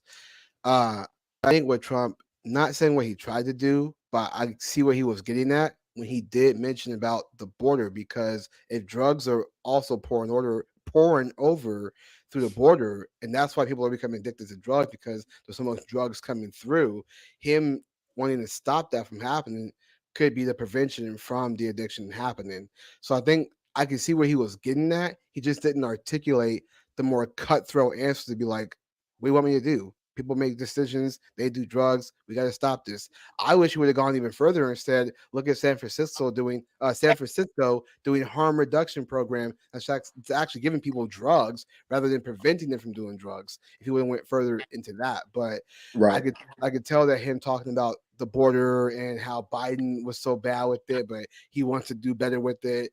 That's him in a way saying that that's how you stop the drugs, and by not allowing people to come over to bring them across the border. No, yeah, I agree. And I mean, that's why I'm not running for president. That's why I'm not a presidential candidate.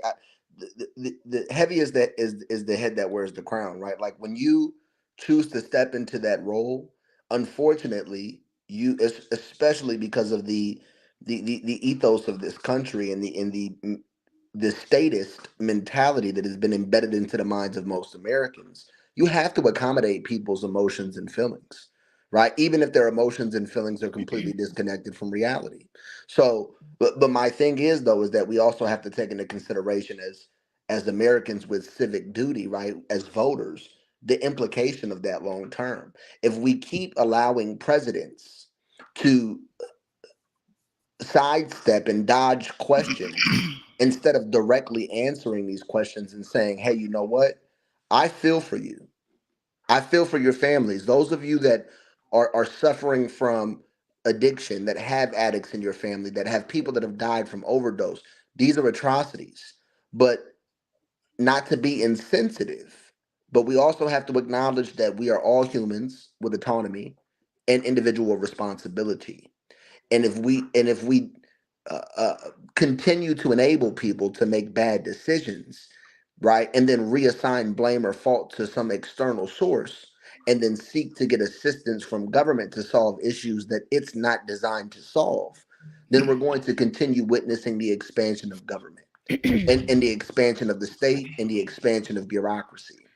So I just think there has to come a point in time, especially for those people that say that they're right leaning, that are conservative, that are right of center, to say, hey, you know what? Yes, we have many social ailments in our society. The cure is not government. What did Ronald Reagan say? The 9 scariest words in the English dictionary is I'm the We are government the and I'm government. here We're to here to help. help you. Yeah. Well, Yep. the thing is that we know that the left and like the Democrats, liberals, they know how to tug on the heartstrings when it comes to propaganda, and I think that's something that the right doesn't do. They don't take advantage of that. I'm not saying to tug on the heartstrings, play the emotion card just for the sake of propaganda, but like do it but with truth. Like tug on those heartstrings with the truth. Like when they talked about Yeah, but how do you do the- that though? I mean, well, I because mean, truth is but not true. The reason why the left is able to effectively tug at heartstrings is because they don't tell truth. yeah. So when Trump was asked a question about, uh, I think she said something along the lines of, "How are you going to help out when it comes to supporting like mothers and children and things like that?" You could talk about the mothers who are struggling and how you're going to get them out of that struggle and kind of tug on that heartstring, that emotional string from there, and then just tell the truth about what you're going to do and be honest, rather than saying, well, he did so bad and I'm not going to do so bad, and that doesn't really get to the heart of the So question. so Kind of let thing, so you know what I let's mean? let's ask the two. Are both of you? I know Suni is more. Are you a mother? Yes, I have 2 Okay. kids, adult children. So let me ask both of you ladies this question. When you heard the question asked about childcare and the struggle that families, specifically women and children, are facing with the inability to care for children or the rising cost of healthcare, Hmm. do either of you feel that it is the government's responsibility to intervene in your role as a mother and provide you with resources to be able to address that issue? Not specifically with that issue, but like the things that relate to that issue being expensive. Like, for instance, my friend Heather was in the chat and she said she pays $1,400 a month for her one child to go to daycare, right? Heather and her husband own a business. They do very well. They're not struggling for money, but $1,400 is a lot of money. And I think what people like her are thinking is just lower the cost of everything else. So we're not having to like shell out $1,400 for childcare. That's ridiculous. So, I mean, Understood. I used to pay, I don't remember what it was. I mean, my kids are in their 20s. So it was a long time ago when I had my kids in childcare, but it's expensive. It's expensive regardless. Yeah. And yeah, but I don't expect the government to provide resources for that. Got it. So I think that's kind of I fully agree. So is that what you're saying, Julius? Are you saying that there was an opportunity there for him to essentially say, "Hey, look, I understand your problems. I feel your pain, and how I'm going to help you combat this is by getting inflation down, decreasing the price of goods and services, and getting the economy back strong again, putting more dollars in your pocket, giving you more disposable income." So that way you're not feeling the burden of these increased childcare costs. Yeah, because rather than him saying what he would do, it's, well, what about Biden though? Like he pulled that card, and like it can help, but at the same time, it doesn't help when you don't answer the question directly. If you're going off on a tangent about how bad Biden is, you're beating a dead horse. We get it. Biden's bad. Now tell me how you're going to help out the American people. Right. I So agree.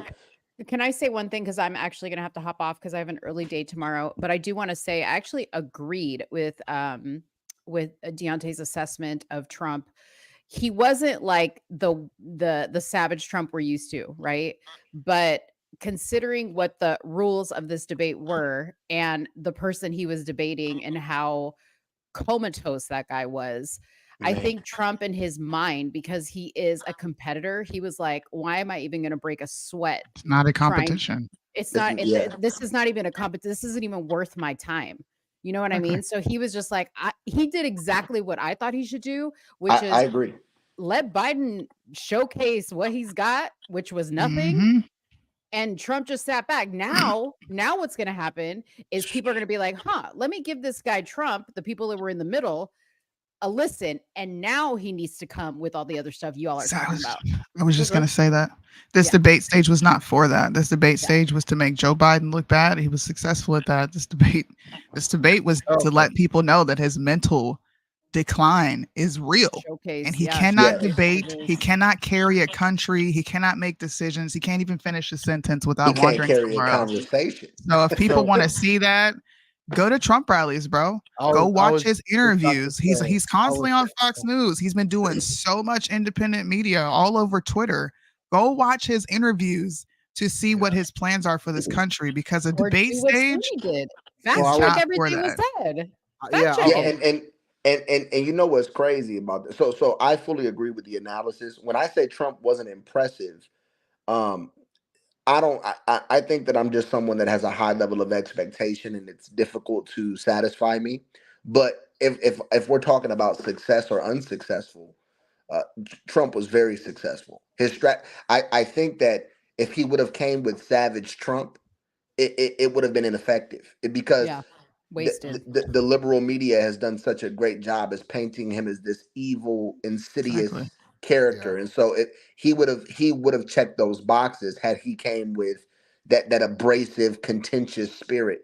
I think the mute button was perfect because it created all of the opportunity to demonstrate Joe Biden's decrepit behavior.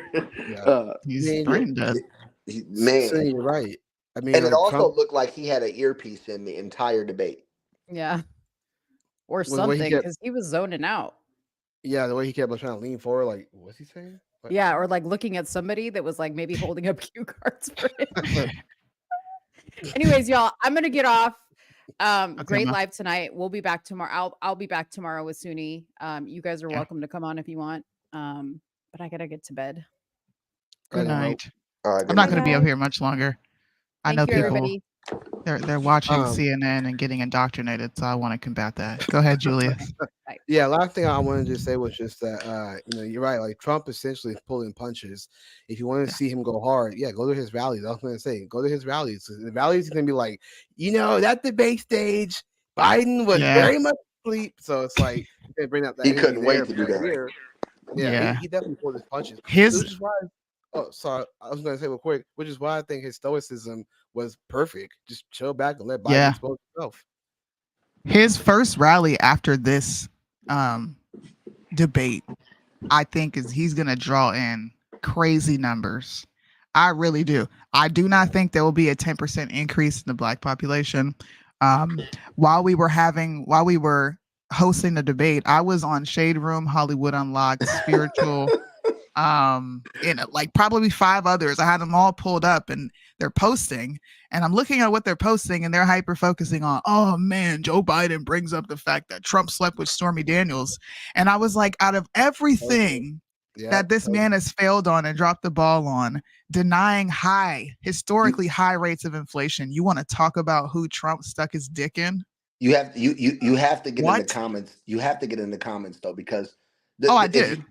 because the comments are a little bit revelatory. Like now, mind you, there are still the individuals with TDS, and that syndrome is it's widespread, right? It's I don't really think it's irreconcilable. The people that have it, they're reprobate. Like I don't know if there's a cure for it.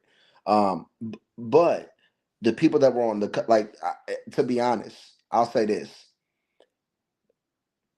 Just from a PR perspective, from a campaign strategy perspective, I can't rationalize that the Democrats did this with the intention of actually having Joe Biden be the candidate come October, November during the election. They're I not. can't They're because taking him away. because to do this 5 months before an election, when what most It's on purpose. most debates happen. What the first debate typically happens 2 months, 2.5 months before the election. Yep. So 5 months, you're gonna let this marinate and sink into the minds of people. And when the immediate reaction from the left-leaning media outlets is disparaging the candidate that's supposed to be the front runner, it's over. Yep. What Yep. they can this is irreconcilable. They can't fix this. It's crazy. They cannot We need fix to- this. MSNBC, CNN, ABC, all of these different outlets, all of the pundits are talking. Sunni, before the debate was even over, Business Insider dropped an article right away with a headline that was crazy, something like Biden looks frail and something. So I'm like, oh yeah, this is a concerted effort to replace him. He's gone. Yeah. He's gone. And they're going to put the only two viable options that they have are Gavin Newsom or Michelle Obama. She's not going to run. Gavin Newsom, in my opinion, will take the VP position, and Kamala Harris will be president. Now, I think this is on purpose, and I'll tell you why. When you pay attention to who Trump has selected for his VP, they're all GOP establishment candidates. Marco Rubio, big one. What's his name? The guy we just saw with curly hair. No, Ted Cruz is not up there. He's not one of the front runners. What is his name? Hold on, let me pull. I know this up. there's JD Vance, Marco Rubio. JD Vance, Marco Rubio, and there's one more, and they're establishment. Tim Scott wasn't up there. They keep saying he's in the talks because he submitted paperwork, but the three front runners are JD Vance, Marco Rubio, and one more guy. I think Trump is going to win this election.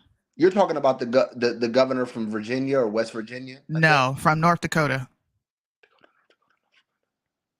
I can't think of who that is. He's a representative from North Dakota. So hold on before you go. These three guys make me think, okay, Trump's going to win because he's selecting an establishment VP. I think that'll solidify the win for him because the GOP will swing behind him and then will come more votes. I think the Democrats are purposely sabotaging Joe Biden. I don't think they want him to win. I think they need a chance to recover. And why not bring Trump in office and raise hell while he's there? I think he's going to inherit a war. I think they're going to blame inflation on him. They'll finally admit that inflation is real. They'll finally admit that prices aren't coming down fast enough. And look, he made all these promises. Thank you, Doug Burgum. I think they're going to set him up for the okie doke, but I think 100% he's going to win. Yeah. So I don't.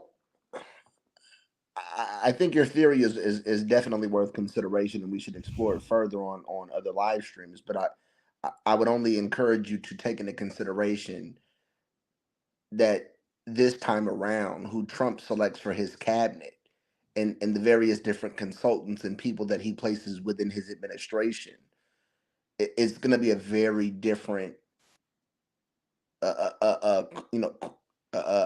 series of circumstances going forward. Because just think about all of the conservative think tanks that are concerted, right? Project 2025. Like there are many different non-governmental organizations on the conservative side. Like I even watched recently the president of the Heritage Foundation and the president of the Mises Institute sit down and have a discussion together. And the Mises Institute is historically known as a libertarian, classical liberal think tank, right? Economic think tank. But right now their president is conservative. So I just think that the people that he puts in his administration this time, especially if the Republican Party is able to capture control of Congress, is going to be completely different. Completely different. Like I don't think the American people Now, granted, I may be being a little optimistic here, You definitely are. or a little incredulous, giving credit to the American people. But I don't think, in my mind at least, it's possible to blame inflation on Trump. It doesn't matter if you think it's possible. What matters is what Democrats can spend. Yeah, because that's what I was going to say. Well, I was going to say, and I'll say this last bit, and I got to get going. But I agree with you, Sunni. Something that I said early on, that what's going to happen is if Trump does win, like you're seeing CNN be moderate and kind of think that Trump's not that bad, and they kind of give Biden hard questions, and everybody's like, oh, CNN being fair and balanced. But then let's say Trump wins, they're going to go right back to, well, Trump said he was going to do this. Well, actually, it's all spin. The same thing they would. They'll bring back up promises made, promises kept. Just like if you paid attention to Joe Biden's debate tonight, Joe Biden was in 2020. Joe Biden is not in 2024. I mean, he was in 2020. I'm not underestimating the opposition. Like I take into consideration what Democrats have been able to accomplish the last 8 years. When I'm listening to you guys say what you're saying, I'm thinking about the fact that they were able to effectively for 3 years propagate this idea that Donald Trump had a relationship with Russia and that he was a Russian plant. So I'm not saying that it's not possible, but I don't know. Maybe I just have a little bit of confidence. In the words of PBD, the future looks bright. Like maybe I'm sitting here and thinking, like, rationally speaking, people are going to be able to see, okay, between 2016 and 2020, cumulative inflation was 7.8%. Between 2020 and not even yet the end of Biden's fourth year, cumulative inflation is already 20%. So if Donald Trump steps into presidency with high inflation, I mean, the only way they would really be able to spin it is by saying, oh, well, it's a lag effect, and the inflation that we're experiencing now is really a result of all of the money that Trump injected into the system in 2020 during COVID and et That's cetera. exactly what they're gonna do. Yeah, and that is what they're gonna do. But then the They labeled. What did they label inflation before they wanted to admit that inflation was finally here? It was like transitory. Yeah. Democrats are fucking crafty and they're in unison, and I don't think they're going to allow him to have a successful presidential presidential term. I personally don't see it. Something is telling me that they're and even though I think the word that I'm looking for is fracticide, right? Like the right tends to kill its own often. Like there are a lot of factions and we are very divided, but I think the left has become divided too. I think the Democrat Party is, especially over the Israel-Palestine conflict, and then I would even say, I don't know. I mean, at the end of the day, this is all speculative, right? We'll see. But something tells me that there's a bit more of a concerted, synchronized spirit on the right. And I think that if Trump does win, I think that there's going to be a lot of different powerful people that are very reactionary to what's happening right now from the left. And I think that there's going to be a concerted effort to combat propaganda. But I could be just hopeful. Man, did some of the comments say Biden knows way more than Trump? Yeah, this is what I was reading while I was listening. Who said that? I'm like, somebody on Instagram. It says Biden knows way more than Trump. Bro wasn't even answering questions. Every time Biden touched the spot, Trump used the next question to re-answer the previous one and lied the whole time. Oh, you on Instagram? I didn't know you was on Instagram.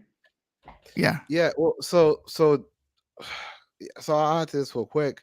This is the problem, is that unfortunately people will still believe a narrative because they don't take 2 seconds like what you did earlier. So they take 2 seconds to actually look up this information that you're talking about.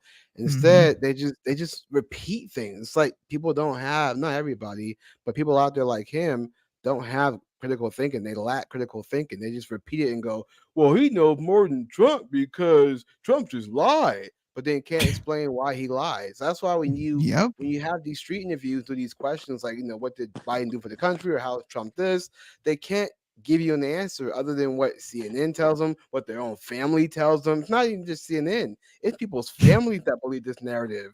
You know what I mean? Just Like, I heard got my people- father. Oh, Yeah, now, yeah. now listen, guys. Y'all, you know that so let's be clear. I'm not talking about imbeciles, and I do acknowledge that there's a lot of imbeciles in the United States. I'm not prepared to objectively give any type of measurement percentage wise, but I'm willing to go out on a limb and say it's the majority, not the minority. But I mean, let's think about it like this: 74 million people voted for Trump in 2020. So that's 74 million people that have somewhat of an elevated level of awareness, right? To what extent, I don't know, but they have a level of awareness. The light bulb's on, maybe it's because they're watching Fox News all day. I don't know, but they're definitely not infected with liberal propaganda. So really the audience that we're talking about here are the people that voted for Joe Biden in the 2020 election. And I don't know how either of you feel definitively about that election, but I don't think it was legitimate. Allegedly. Can't talk about that on here. Okay, allegedly. Right. So I don't know. I mean, I think that people, there's a reason why economy was the number one issue. And there's a reason why all of the polls are indicating that the level of trust for Donald Trump to handle the economy is much higher than the level of trust that exists for Joe Biden. So you would have to be a complete idiot, like imbecile, to believe that Donald Trump created inflation. Especially considering that presidents don't create inflation. Fiscal policy creates inflation and monetary policy creates inflation, right? For example, quantitative easing, right? So injecting money into the money supply, expanding the money supply, that creates inflation, right? Reckless fiscal policy where you're running major deficits, that creates inflation. I don't know though. I guess we'll see. We will see. We'll see. I'm hopeful, man. Well, guys, I hope you enjoyed the stream. I hope you enjoyed our honest commentary. I'm going to do a brief live on Instagram because I know a lot of people are going off over there. We have a bunch of different views on Trump doing good. I think people are being very unrealistic. They're used to sensationalism. They're used to constantly being entertained. Oh, Trump didn't do this. Trump stood on a stage and exposed and exploited Joe Biden. He did his job tonight. If you want to see him act unhinged, go to a Trump rally. I've been to one. I promise you, he acts like a full-blown donkey. You're gonna get what you're looking for. Yeah, and He acts like a donkey. Trump be cutting up at these I've gone rallies, to man. his rallies. Yeah, I've gone to two of his rallies. He's pretty hilarious. He be cutting up. I mean, I've seen multiple rallies on live stream, but I can imagine that it's a completely different when setting. you're there. Dude, Deontay, it's different when you watch it on TV. It's one thing. When you go, it's like it's honestly, Man, not it's a you full doing the experience. damn Trump hand signs with the three fingers, bro. If you go to his rallies, you'll know the great rallies, very fun rallies, great people. It's fun though. It's fun. With the three finger Julius, man, that was hilarious. You will have people when it comes to this debate. You're going to have people who are going to purposely be contrarian for the sake of being contrarian because they just want to say, well, Trump lied. I guarantee you, every conversation you will have on this debate is going to be January 6th and Stormy Daniels. That's all you're going to hear. Of course, that's the case if you're talking to a progressive. Abortion, yeah. abortion might sneak in there, but honestly, it's going to be January 6th and Stormy Daniels and like maybe the economy. Like that's what you're going to hear the most. They're going to put, oh, but January 6th. And then when you go in there, Sunni, and then you tell, well, this, and this. Yeah, I got to hear it. Oh, well, see, Republicans. See, that's all you probably just ad hom attacks. Cuckoo I Republicans. mean, you know what's going to happen. Yeah. Sometimes you got to pop out and let me stop. Show niggas. I might be tap dancing tonight. I don't even know. Hey, don't you get on live tap dancing. It's too early in the morning where you at. All right. Now I'm telling you. Now listen. And I'm about to go tune into your live, and I'm just gonna say this. I'm gonna be very disappointed. I'm already disappointed in people that are on the left. I just think that they're detached from reality. But when the mainstream media outlets that they revere, whose talking points they repeat all day, are literally like they didn't even give it any breath. They didn't even wait. The moment that the debate was done, they turned on lights, camera, action, and started bashing Donald Trump.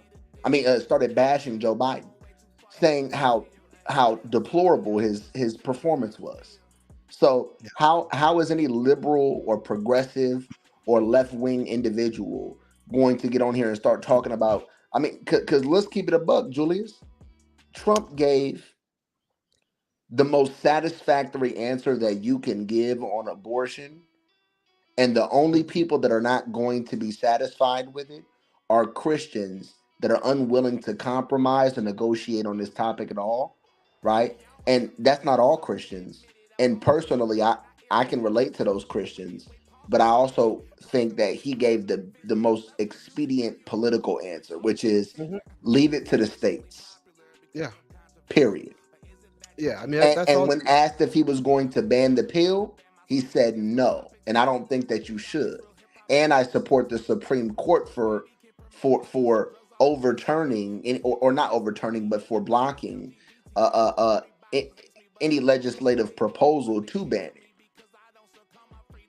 Yeah, I mean, that is a conversation to be had.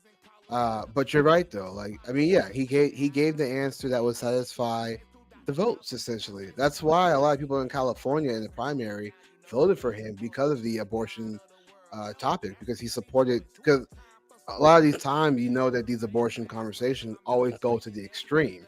So therefore, he says, "Hey, I'm against abortion, but not for the extremes." He's okay with that, and most women would gravitate to that and say, "Okay, I like the fact that Trump's okay with the extreme, because most pro-lifers are okay with the extremes, and they're okay with the pill being distributed as long as it's within the confines of the physician and the patient." So, yeah, I mean, it's what he did. Yeah, I think Trump looked presidential. I think that he had good decorum. He was well mannered. He threw jabs without being too inflammatory.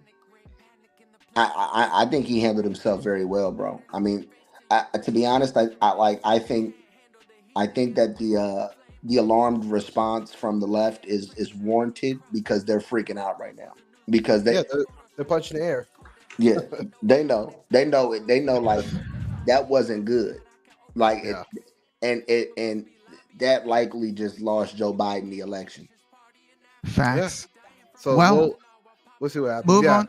Move on over to Instagram if you want to come to Instagram. Thanks, Julius, for sharing your audience with us. Thanks, Liddell, for sharing your audience. Across all of our platforms, we had over 200 viewers, which was great. It's great. So make sure you come on over to IG. Yeah. All right, guys. Yeah, we're gonna be doing more things. It's election season. If anybody's been watching me for the past 5 years, election season is my most popular. I am always trending or doing something on election season. So if you want to hear objective news, if you want to hear people tell the truth, make sure you tune into my lives. You can follow me on Instagram, literally not Sydney Blanks. You can follow our YouTube, our joint account, Somewhere in the Middle USA. Julius has got his handle up here. Deontay, where can they find you? You can find me on Instagram at DBladeFord. You can find me on TikTok at DBladeFord. You can find me on YouTube at Deontay Blade Ford. Lit. All right, y'all. We'll catch you tomorrow at 9 p.m. Make sure you come tune in. All right, y'all. Thanks. Not yo.